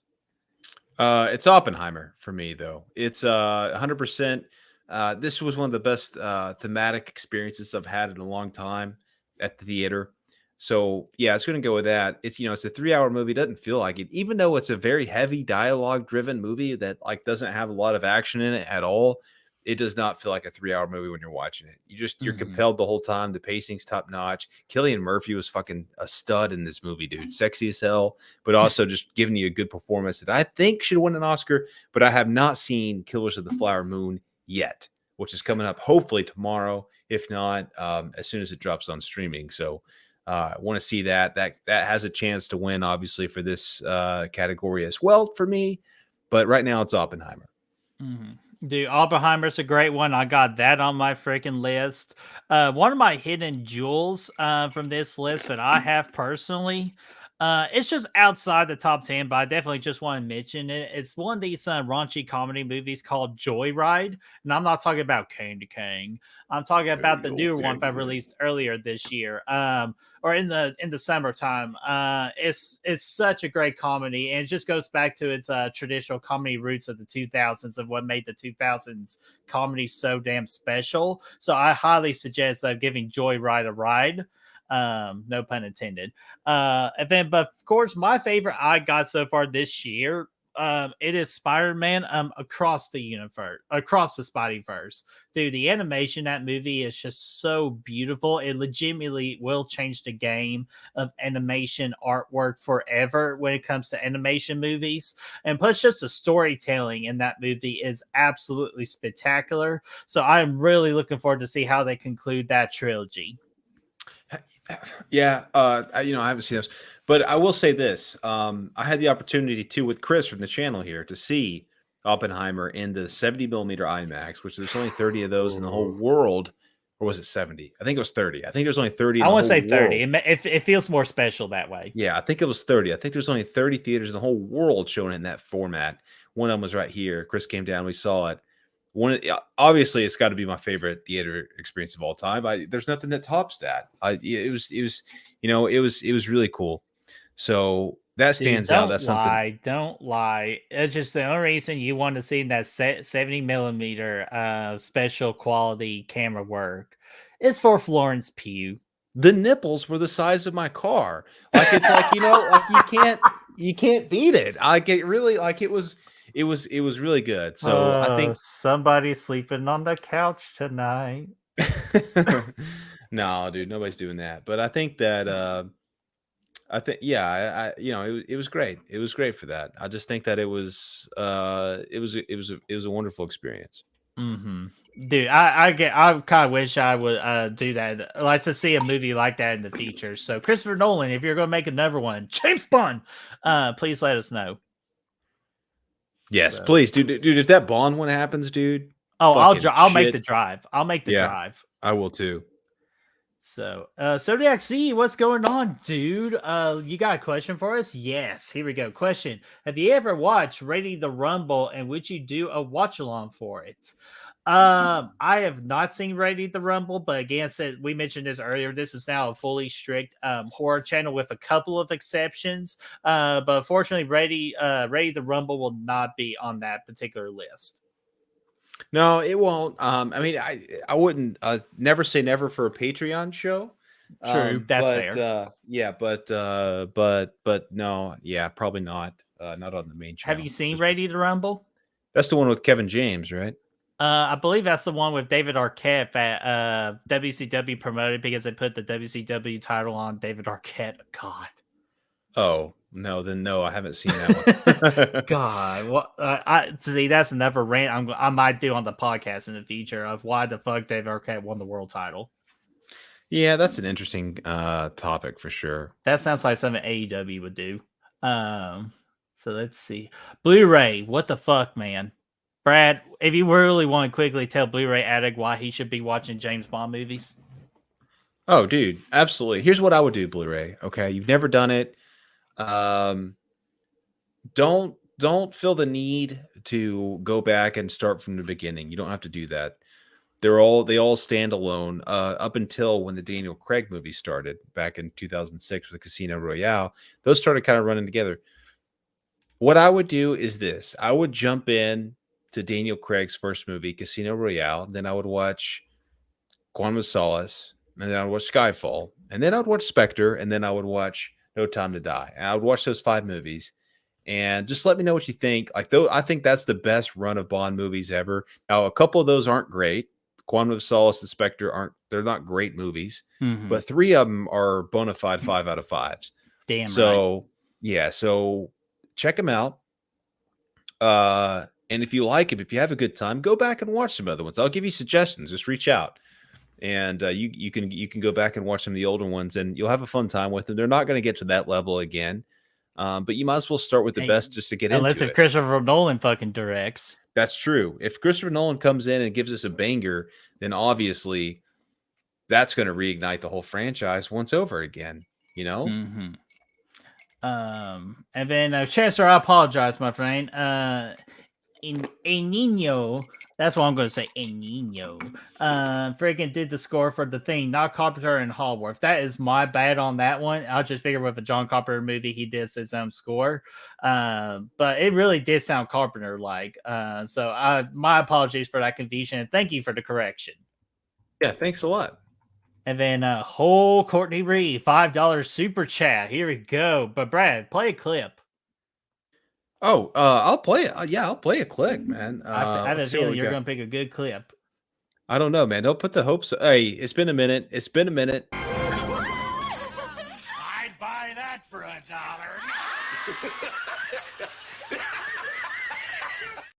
Yes. It's always my favorite. That's always my favorite. I knew I can count on you. But Courtney Ray, thank you so much. $5 super chat saying scariest reaction watching a horror film.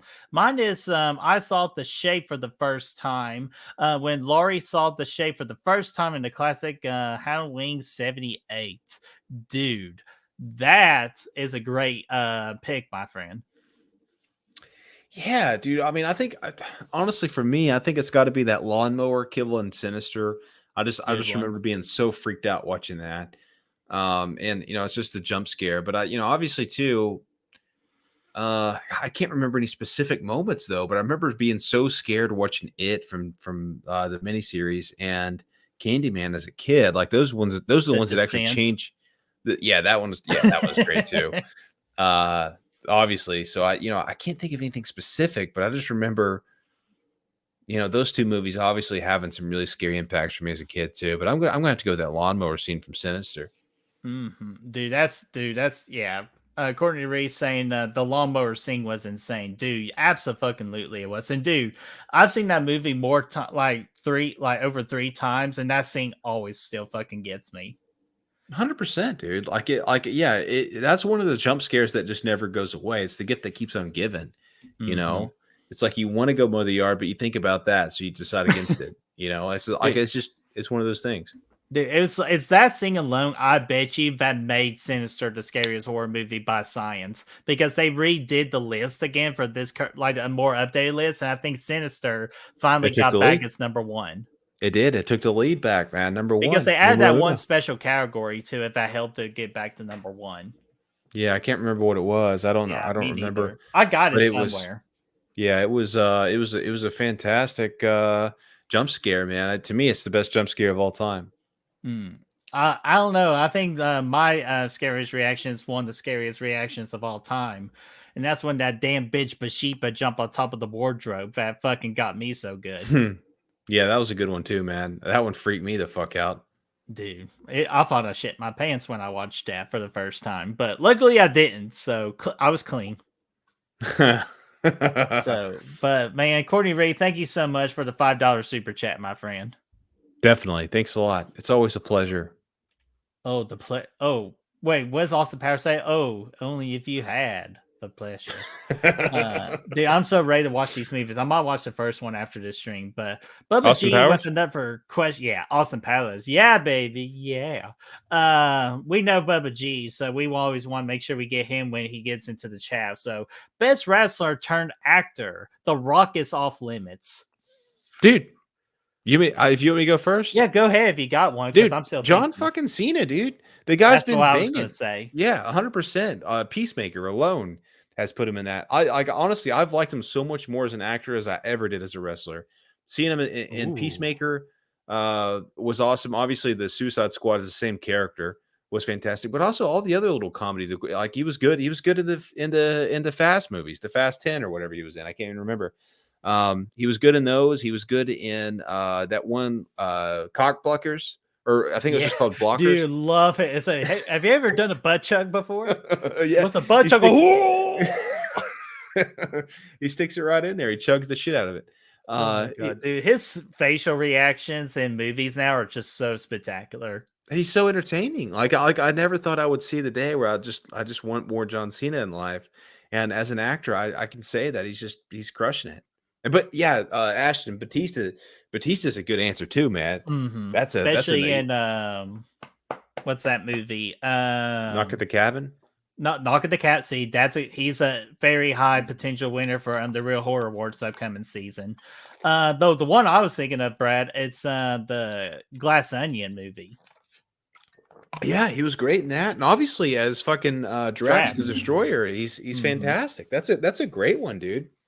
Yeah, so Batista's a great one, and I'll tell you an underrated one that I've really liked his movies in, and that's Stone Cold. Stone Cold, I remember seeing him in Condemned. I don't know, I saw him in the one with not Mel Gibson, the Expendables. The Longest Yard.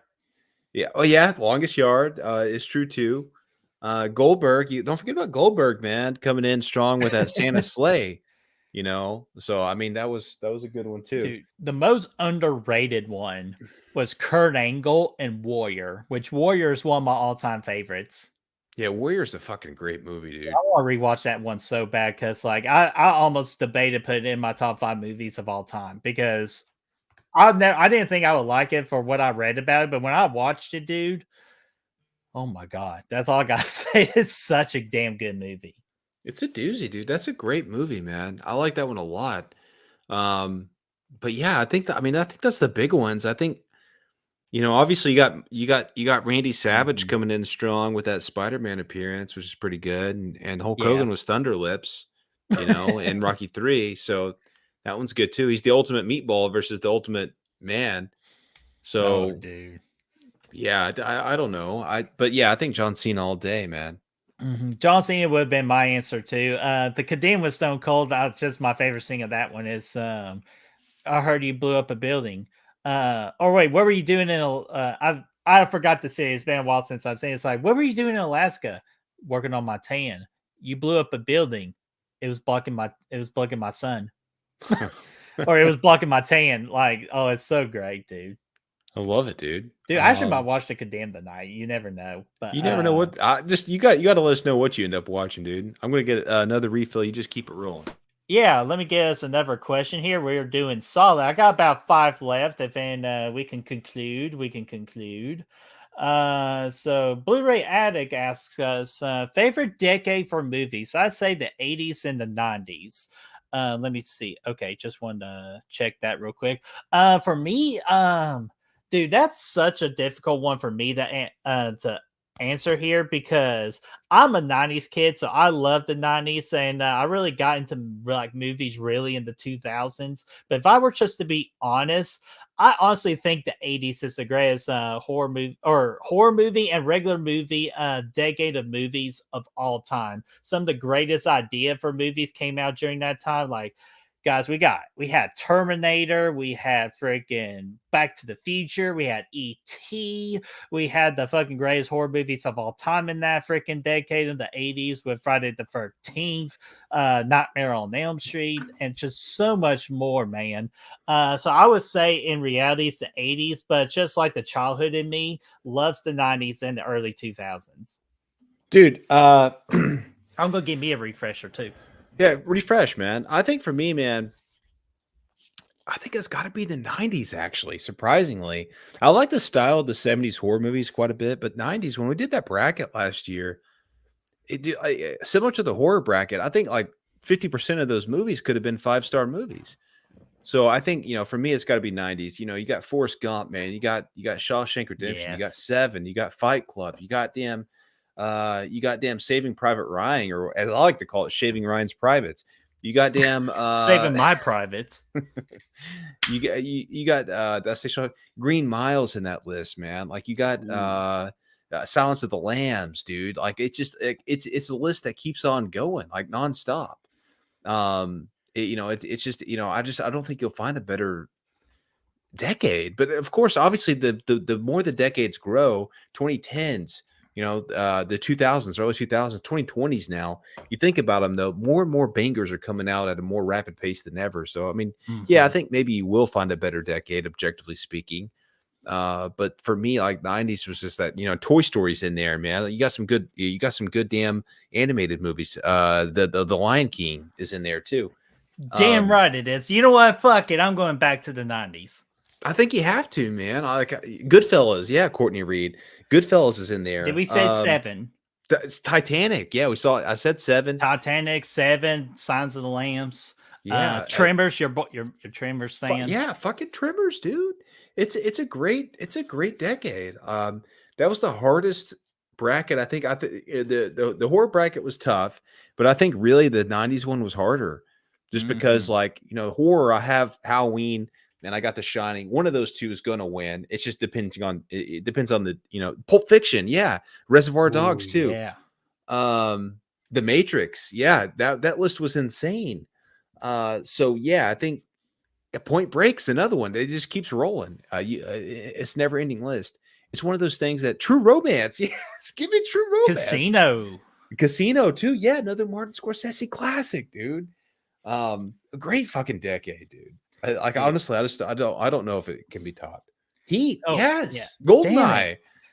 Give me Goldeneye, dude. The damn Goldeneye is in there forever. Yeah, dude, yeah. We could go for the rest of the night with freaking 90s talk, man. You know what? American we might not Beauty. need to have it. We Jackie might need Brown. a freaking 90s night. So. Yeah, 100%, dude. 100%. So I want to get to this content real quick because Gory Tiger, I posted the link to that to my link tree for that podcast in the chat. It was right before Courtney Reed hit his super chat in. So that's where you can find that link, and that's where you can find everything that's Wrestling Horror Podcast or WHP. Yeah, absolutely. Check it out. And so yeah, damn, Jamie said freaking Natural Born Killers. Another one, yes. Fargo. Yeah, I mean Woody Harrelson too was on his fucking his A game back then. He always is, but yeah, Fargo's a great one. Yeah, dude, just so many of them. So Blu-ray, great question, my friend. And real quickly, speaking of freaking the real March Madness, we got our topic selected, but we're not ready to reveal it just yet because we're still working on that tournament. I got done with the first round of just listing off movies for it, but we really feel like you're going to enjoy the topic. Dude, I cannot wait for the March Madness. That's one of the events we just go off script. We go unhorror, for that one pretty much every year. We did 80s, 90s. This year's going to be something different. I'll give you a hint. It's not 2000s. It's not that. My favorite Helen Hunt movie. A Twister, dude. I'm telling you, it's epic. It's an epic list. Candyman's up there. I know that's pretty far down, but it's up there. Yeah, but with Brad, like what Brad said, we will go ahead and drop one hint. We will not be covering the 2000s. You would think that'd be the next logical thing, but we just figure, we wanted to switch it up, and we're going to switch it up in a big, explosive way. Yeah, we are, dude. It's not going to be 2000. It's not going to be horror, and that's it. That's it. Yeah, because we'll save all that fun for freaking the summer and the and you might never know if y'all be freaking good on our Good Will Hunting nice list. If you keep on being good, you might get something special for Christmas. Nice, I like it. So, Bubba G, I always gotta get your questions when I can. Plus, I feel like this is pretty much a shot at me and a praise for Brad. Pray at Night, masterpiece or disaster piece? Dude, get me out of here, man. This is a I'm disaster out piece, here. and I I can't know take this I'm shit. probably the only person in the list here that says it is, but I just don't like the movie. I think it's a bad movie. I don't like the characters. You know, there's some things I like. I'm not gonna say okay, maybe bad is an overstatement. Um, That one's for you. yeah, there's some things I like. It's got some cool music in the air. It's got some, it's got a couple cool scenes cinematography wise. I don't even think the kills are great in the movie. The kills are weak. I think the characters are weak, and just everything it goes. The way everything transpires just kind of sucks. The writing is incredibly dreadful. So, yeah, not good. Well, I am the complete opposite. I will say it's not a masterpiece, but if a scene scared Braden Timmons, I think it's fucking good. So no, that's one of my favorite moments from this year on Good Will Hunting is when Braden got scared of this movie. But no, Pray at Night is to me a very successful idea for a sequel because it's more action packed. The scores and the songs in that movie were spectacular. You get an underrated final girl, which I know Brad fucking will. No, actually, no. Brad hates on her brother. But I have Oh, a she brother. has a brother. Yeah, she has a brother. But no, and plus our boy Damien Maffei plays the man behind the mask. He was great in his portrayal. And plus the flaming car with the freaking kind of like a tribute to Christine. Fucking great, man. Like, how can you like? Fuck But the off. whole way the car gets on fire was fucking stupid as hell. I just, But you she gotta goes say out. Christine was dumb as hell, though. She goes out there, she gets the shotgun, she shoots the chick. The chick still survives the shotgun blast somehow, and she doesn't even look like she's been phased by it. She's like, "Oh, hey, I'm your She only mom shot the tonight." tit. Yeah, like it's just, that shot with the shotgun's gonna blow someone away. But it's just Blow him away. blow them away, blow them away. But yeah, I don't know. I don't like Yeah, so fuck off. But Aaron Click, don't encourage him. Was pretty bad. I get the fun aspect of it though. Yeah, Yeah, that's yeah, it was fun, but it had some pretty serious moments too. So yeah, absolutely. but Bacon PP, you haven't asked the question yet, so of course we got to get to it. Plus, we got about 5 questions left, and we'll kind of like make those speed round questions. Any update on Halloween 3 film that you're doing? Oh, are you talking about the package? The Brad, he wants to package. know what's inside of our package. Let me talk about the package. The package is ready to roll. The script is done. I don't think there's really any changes we need to do to it at this point. Mm-mm. I just, we're kind of just waiting for the right time to get going. We've all been busy this year, man. I know some of us have started new jobs, been slammed at work. Some of us have new kids. We're, getting slammed at home. So there's a lot of things just kind of tying us back. But the script's ready to rock. It's ready to go. We could go shoot it tomorrow if we had the location and the cast and all that stuff like that. So that's all the stuff. The next stuff we're Because gonna we do. got the producers. We got the producers, man. We got some good people that's helping us out. So here's what Mhm. I would think that soon, probably within the next month or two, I think we're ready to do like an official announcement video once we get Chris, a chance to come over.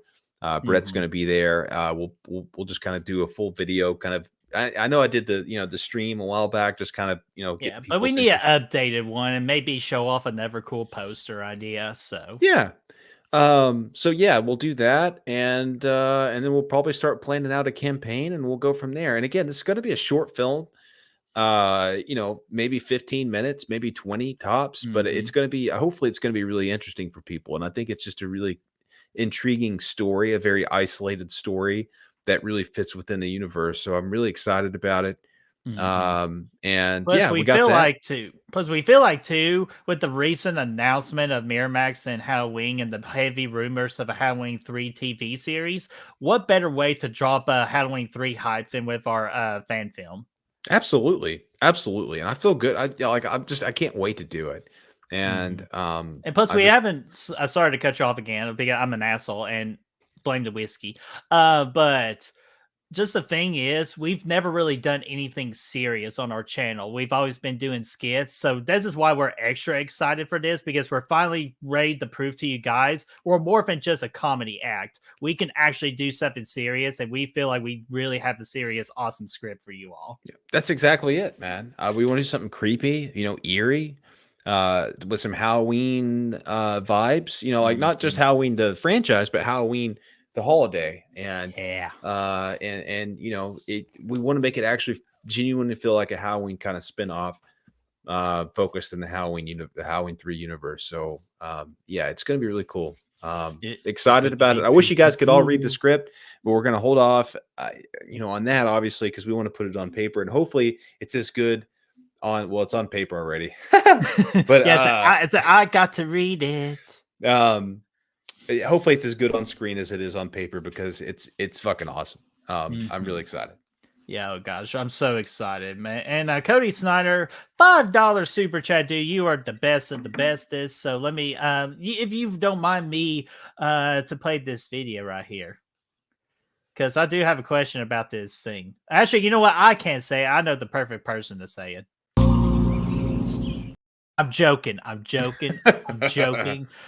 So let me get speaking of clips from the past, man. Let's freaking just do clips from the past. So here we go. What you gonna do, Jerry? Show me the money! Where's another example of a 90s movie, man? I love it. I forgot about it. Or even Austin Powers. You know what? I'm fucking back on the Austin Powers train. Show me the money. Show me the money. Cody Snyder, $5 super chat saying to my spirit brothers, the mellow and the madness. Hopefully I'm the madness. Yeah, I mean, I think I I'm always talked kind about of the kids being mellow. abducted by trucks. Well, yeah, and I don't even know if the trucks were alive or if it was like the people. I don't really know, but it was, it was a dark territory we went to. So, Mhm. so yeah, it was kind of crazy. And Jimmy says, Sirius is overrated. Stay kooky. You know what? There's a classic quote from Halloween Town that normal is overrated. Exactly. Let's get crazy. So, all right, here. So, again, thank you, Cody Snyder, so much for that $5 super chat. We got 4 more questions, and then we'll end everything in a nice little bow here. So, let's go back to. We'll get through these real quick. So, Chester says, Brad and Brett, Brad and Brett, or Brad, favorite decades of horror movies. I would say the 80s. Oh, we went back to that topic of the greatest era. So, what about just in terms of horror movies? What's your favorite decade? Horror movies. I actually think maybe the 2000. Well, maybe 2010s actually. My The first 2020. thought was 2010s, but it's kind of hard to argue with the 80s. Well, I mean, obviously the 80s is great. But to me though, the 80s cheese. I don't know. Like I like it, but I also just like there's just you've seen one, you've seen them all kind of deal. Whereas Mhm. the 2020 the 2010s gave us a lot of good variety. You got some really good scary stuff in there, Conjuring, Insidious, Yeah. Sinister. You also got And some, we stepped away from the slasher genre of everything, and we just did more.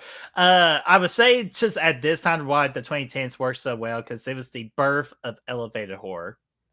It was, man. You got, It Follows in there too. Like you had some really good stuff like that. And there really wasn't like obviously you got Halloween 2018. You get some of the classic stuff in there too. Mm-hmm. But it didn't rely on that. So you had a lot of good stuff that kind of stood, out.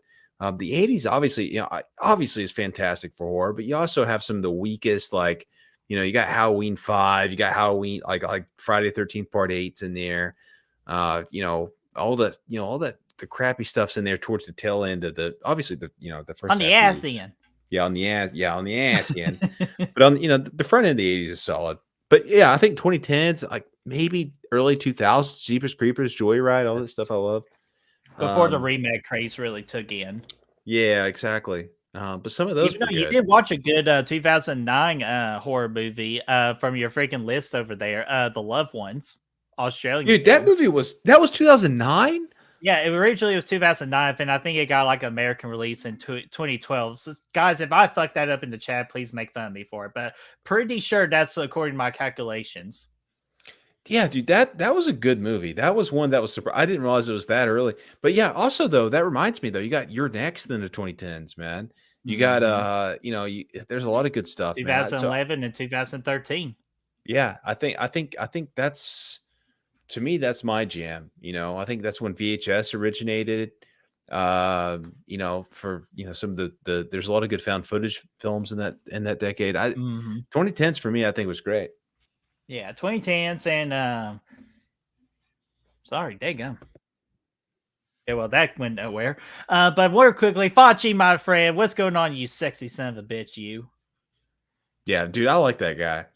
Dude, he fire, man. He fire. But we're pick up freaking good carbonations, man. Aaron Click, I was getting ready to bring this up, but you just beat me to it. I would say the most underrated decade is definitely the 70s because I appreciate it for going balls to the wall crazy with its dark subject and dark themes. I feel like the 70s doesn't get talked about high enough. Definitely. Because some of my fit, and I wanted to say 70s, but it's also like, okay, you have It was like late Halloween. 70s. Yeah, you got Halloween, you got Carrie, you got Black Christmas, Alien, Jaws, Alien, Jaws, and you got Last Texas House on Chainsaw the Left, Massacre. Hills And Have that one, Eyes, eh, Omen. yeah, What? Omen I like. I don't Yeah, really Omen. care about Last House on the Left all that much. It's just that's not my thing. I But understand.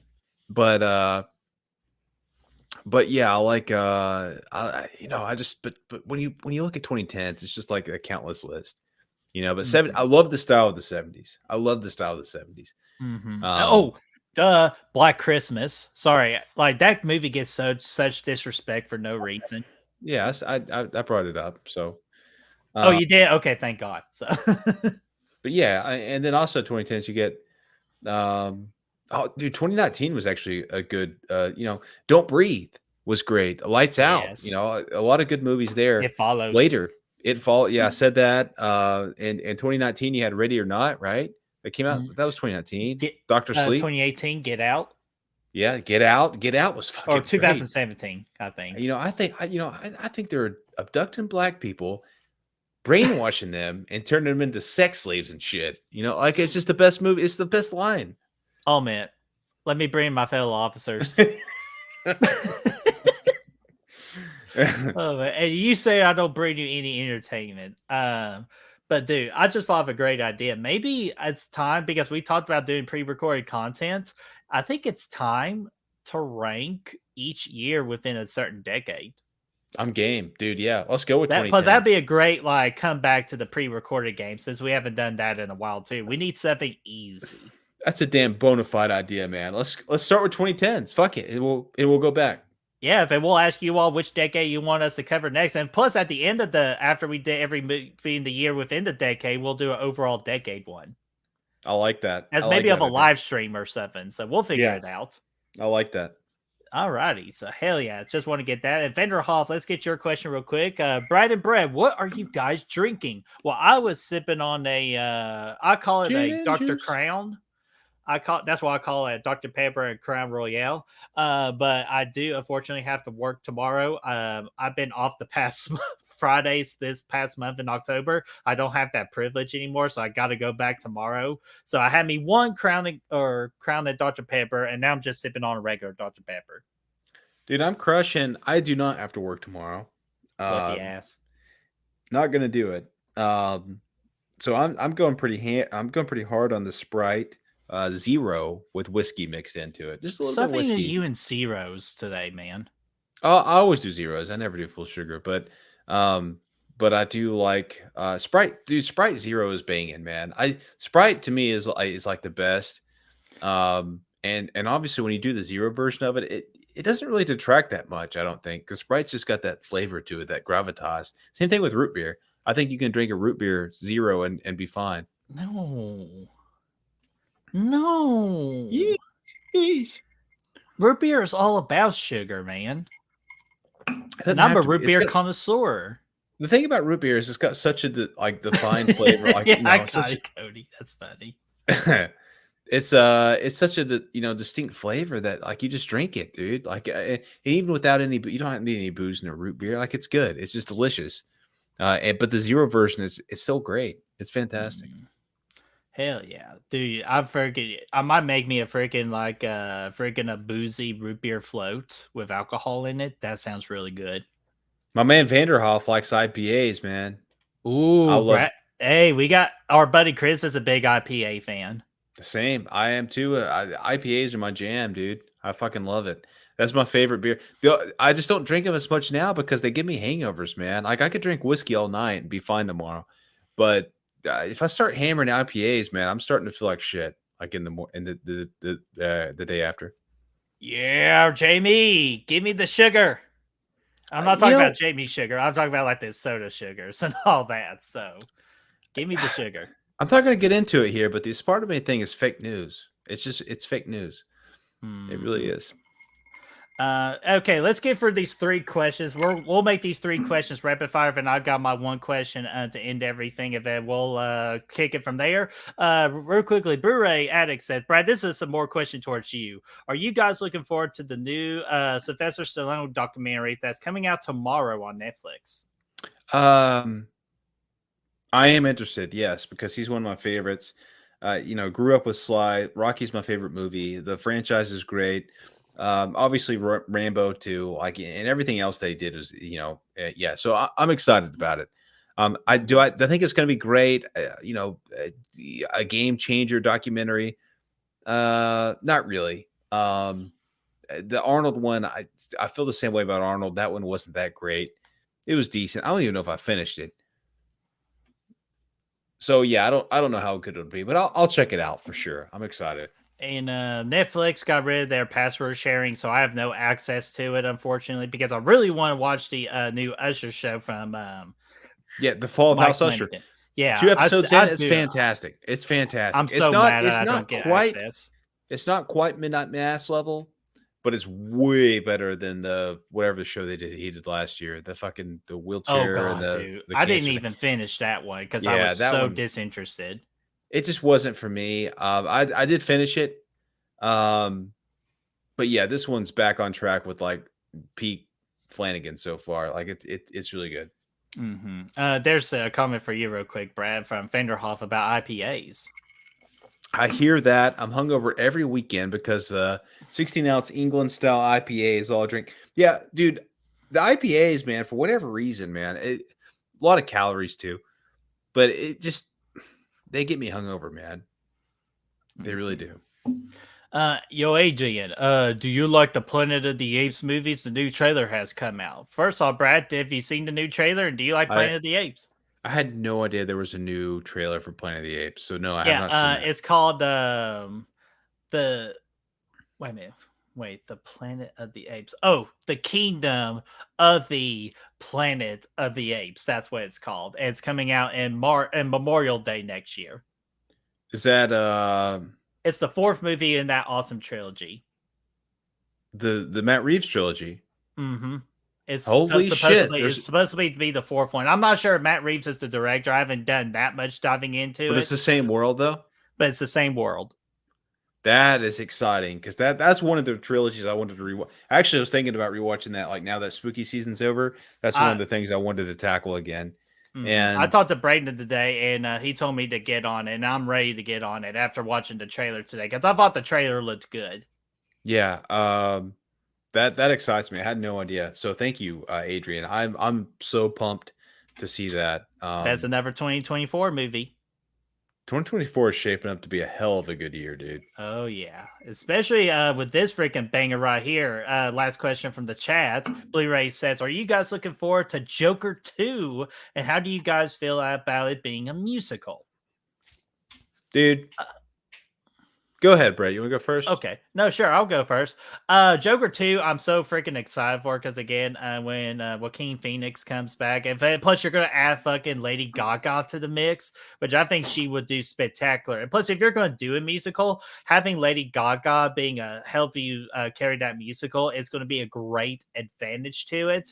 And plus, this is something different, and like doing a musical with Joker, I feel like it's actually going to be a great combination of the two. It'll be a weird combination, but guess what, guys? The Joker is a weird character anyway. It's such a complex character, so I think this can work, and I'm looking forward to it.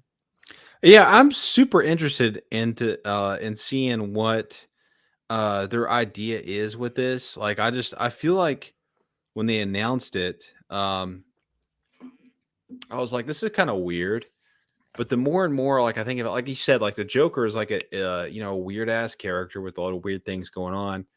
I'm like, I feel like they have they wouldn't do this if they didn't have a distinct plan for it, So I feel like it's actually gonna be really good. And like you said, Lady Gaga, man, if you're gonna have a musical, throw her in it, and it's gonna be good. Like she's gonna nail it, especially as Harley Quinn. So I'm actually really excited to see what they do with it. I love the Joker. That was also from 2019, wasn't it? Right? Yeah, 2019. 2019 was a banger year too. It was a phenomenal year. So I think, yeah, I love the movie. I haven't seen it since it came out, but I think it was my favorite movie of the year, aside from Doctor Sleep. So yeah, I'm really excited to see how it turns out, and I think, yeah, I like Lady Gaga as both a performer and an actress as well. I think she's done a great job in the American Horror Story and stuff. So really looking forward to it. From When a Star Is Born. Oh yeah, fantastic. She was great in that too. And I actually thought of this idea. You ready for another killer idea? As we're doing the decades for the horror movies, if you're a patron or a YouTube ship member, we'll add another freaking banger one of just movies in general. Brett, man, I like the way you think. So we're giving you a reason to Let me get my arm rest up here. We're giving you a reason to be a patron or a YouTube membership member, so you could get access to like the regular movies. But if you're just a follower of the channel, you're going to get the horror ones guaranteed. I like that, dude. I'm pumped as fuck for that because I need to drink more often. Apparently, my good ideas come. That's a great idea, man.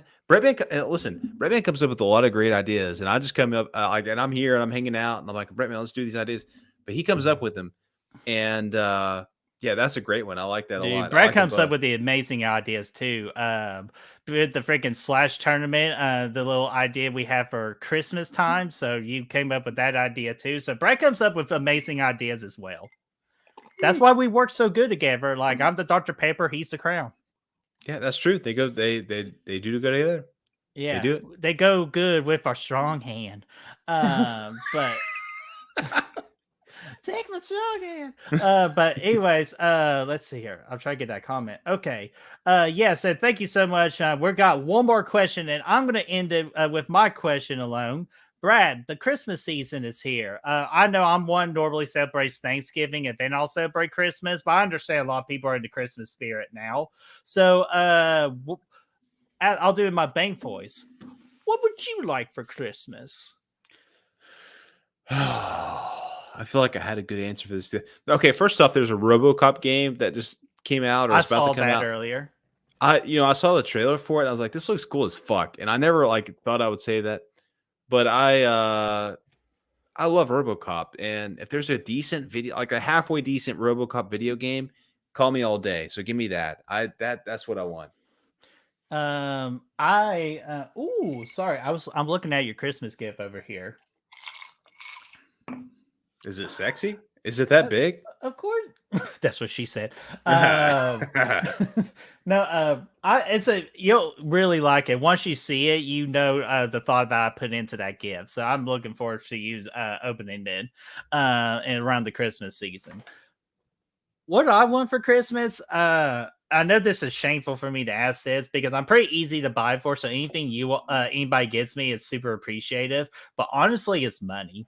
Because I'm saving up, because I'm going to do a big saving ordeal next year because I'm planning a humongous trip to Orlando in October next year. And I like to have all the money that I can get so I can have a jolly good time.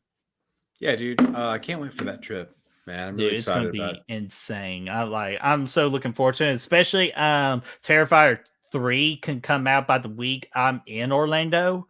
Even more epic. We'll go see it together. Fuck yeah, we are, dude. So, dude, I'm looking forward to all that. Brad, do you have a wait? Oh, sorry, I was reading that text from somebody. Real quickly, Brad, do you have a question you want to end it with? I didn't star any because I knew you were doing it. I knew you had. Oh, I know. I mean, like for you, just to come up with one. Here's what I want to ask, man. I want to say, what are the thoughts on this whole No, I don't really have one. Okay, but for shits and giggles. You had this amazing buildup, and I was like, oh. Yeah, I wasn't ready for the question. I think, okay, so what's this? What's the deal with Miramax, man? Are you excited or no for Halloween? Well, with after what you told me with Halloween Ends, Miramax being attached to that piece of shit. Okay, sorry, I don't know why I keep on saying it's a piece of shit. It's honestly not a piece of shit. Again, we'll go into it more when we do our watch party for the watch party series in the future. But because again, I love everything Corey Cunningham, but just the other parts to it, and plus Miramax being attached to it, it's not the sexiest look. But I'm not gonna it's that classic saying, don't mark it until you try it. And plus, this is a different Miramax from the Miramax in the past. So, you know what? They might nail it this time around. So, I'm going to just say, wait until I hear more about it before I mark it. Here's what I'll say. I'm disappointed. I thought we haven't really talked about this topic on the channel at all. I'm disappointed. I thought A24, man, it was heavily rumored that they were going to be taking the rights, and I was so excited. And when I went back and watched Halloween 78 again this year in October, I was like, dude, how A24 would actually nail this vibe. When you watch 78, the original, it feels like an A24 movie. The way it's shot, everything, the low budget feel of it, everything about it feels A24. So I was like, dude, they could really fucking take this and run with it and make it something special again. Like, as much as I like the trilogy that David Gordon Green did, I feel like they could do something really special with it and make it just, grow some legs it hasn't had in a long time. So I was really disappointed they didn't get it. Miramax, I don't know. They're talking about making a cinematic universe and all this shit, and I like it. Yeah, that's a big no word. It doesn't excite me. That doesn't excite me. I'm not excited. In fact, I'm very disappointed. I don't think we need all that. The only really way I would want to see Michael Myers back on screen if it was something really unique and original, like something A24 could do. I don't know. I feel like Miramax is gonna be more of the same. Of course, I'll be there day one. Don't get me wrong. I'm going to be there when it comes out and I'm going to see it. But I'm not excited out the gate. Yeah. Again, like Miramax is not my first choice. Because I was with you, like, even though I was hesitant with A24 with Halloween at the same, or kind of like the same as, well, for me, that is. And then after, like, it's announced that Miramax did get the rights to the TV stuff with Halloween, that's when it really hit me. Like, damn, now I'm kind of disappointed. I wish A24 would have taken a crack at it. It would just, because again, you're a fan of this, Brad. You love originality, and I felt like A24 could have brought some serious originality to the Halloween franchise, like what we call a new breath of fresh air. So I'm with you now. I am disappointed. Yeah, same. I am too. I'm just disappointed, man. Me too. So, all right, Brad. With that in mind, I don't see any other questions from the chat, so we're gonna go ahead and wrap things up here. What's coming up on Goodwill Hunting? This asshole over here's got more important things to do next week, so he will not be on this channel next week. I will. As of right now, I'm trying to work on a particular stream. I'm just waiting on to hear from a special guest in order to do that stream. I don't want to release the topic yet because I don't want y'all to get excited if it doesn't happen. So as of right now, the plan is to do a live stream next Thursday at 8 o'clock Eastern time. I will, if I can't do this original idea, I will come up with an idea for you guys. I'll just start to think about it. But yeah, Brad, anything else you want to talk about? No, man. Like I said, we're gonna get back in the pre-recorded stuff. Patreon, obviously, we got some good fun. That would be a heavy thing we're doing in 2024 is getting back on those Patreons. Yeah, definitely. And plus the pre-recorded stuff as well. Yes. So that's what makes the channel grow, guys. It is, man. The last few months has just been slammed. And we appreciate you guys. Honestly, like, not only hanging in with us, but honestly making the live shows better than ever, because I think we've had the most interaction we've ever had on the live show. So we appreciate that. Yeah, 2024, like Brad says, just like in the movies, it's going to be great. I feel like Goodwill Hunting is going to be great in 2024. I have that feeling in my loins. I'm excited about it, man. I'm really excited, and hopefully we can give you guys some more skits again and everything, and hopefully we'll eventually have some really good news that will really make these skits explode. So, but make that explode, and then of course we got the big thing that it's almost real horror award season, and we're going to need your help to make that the biggest success too. Yeah, 100%, dude, 100%. Alrighty, so with that in mind, we're going to go ahead and log out. Brad, since you are not here next week, I'm going to leave you with the final word. I'm going to say this. If a fish isn't a tuna, then what is it really?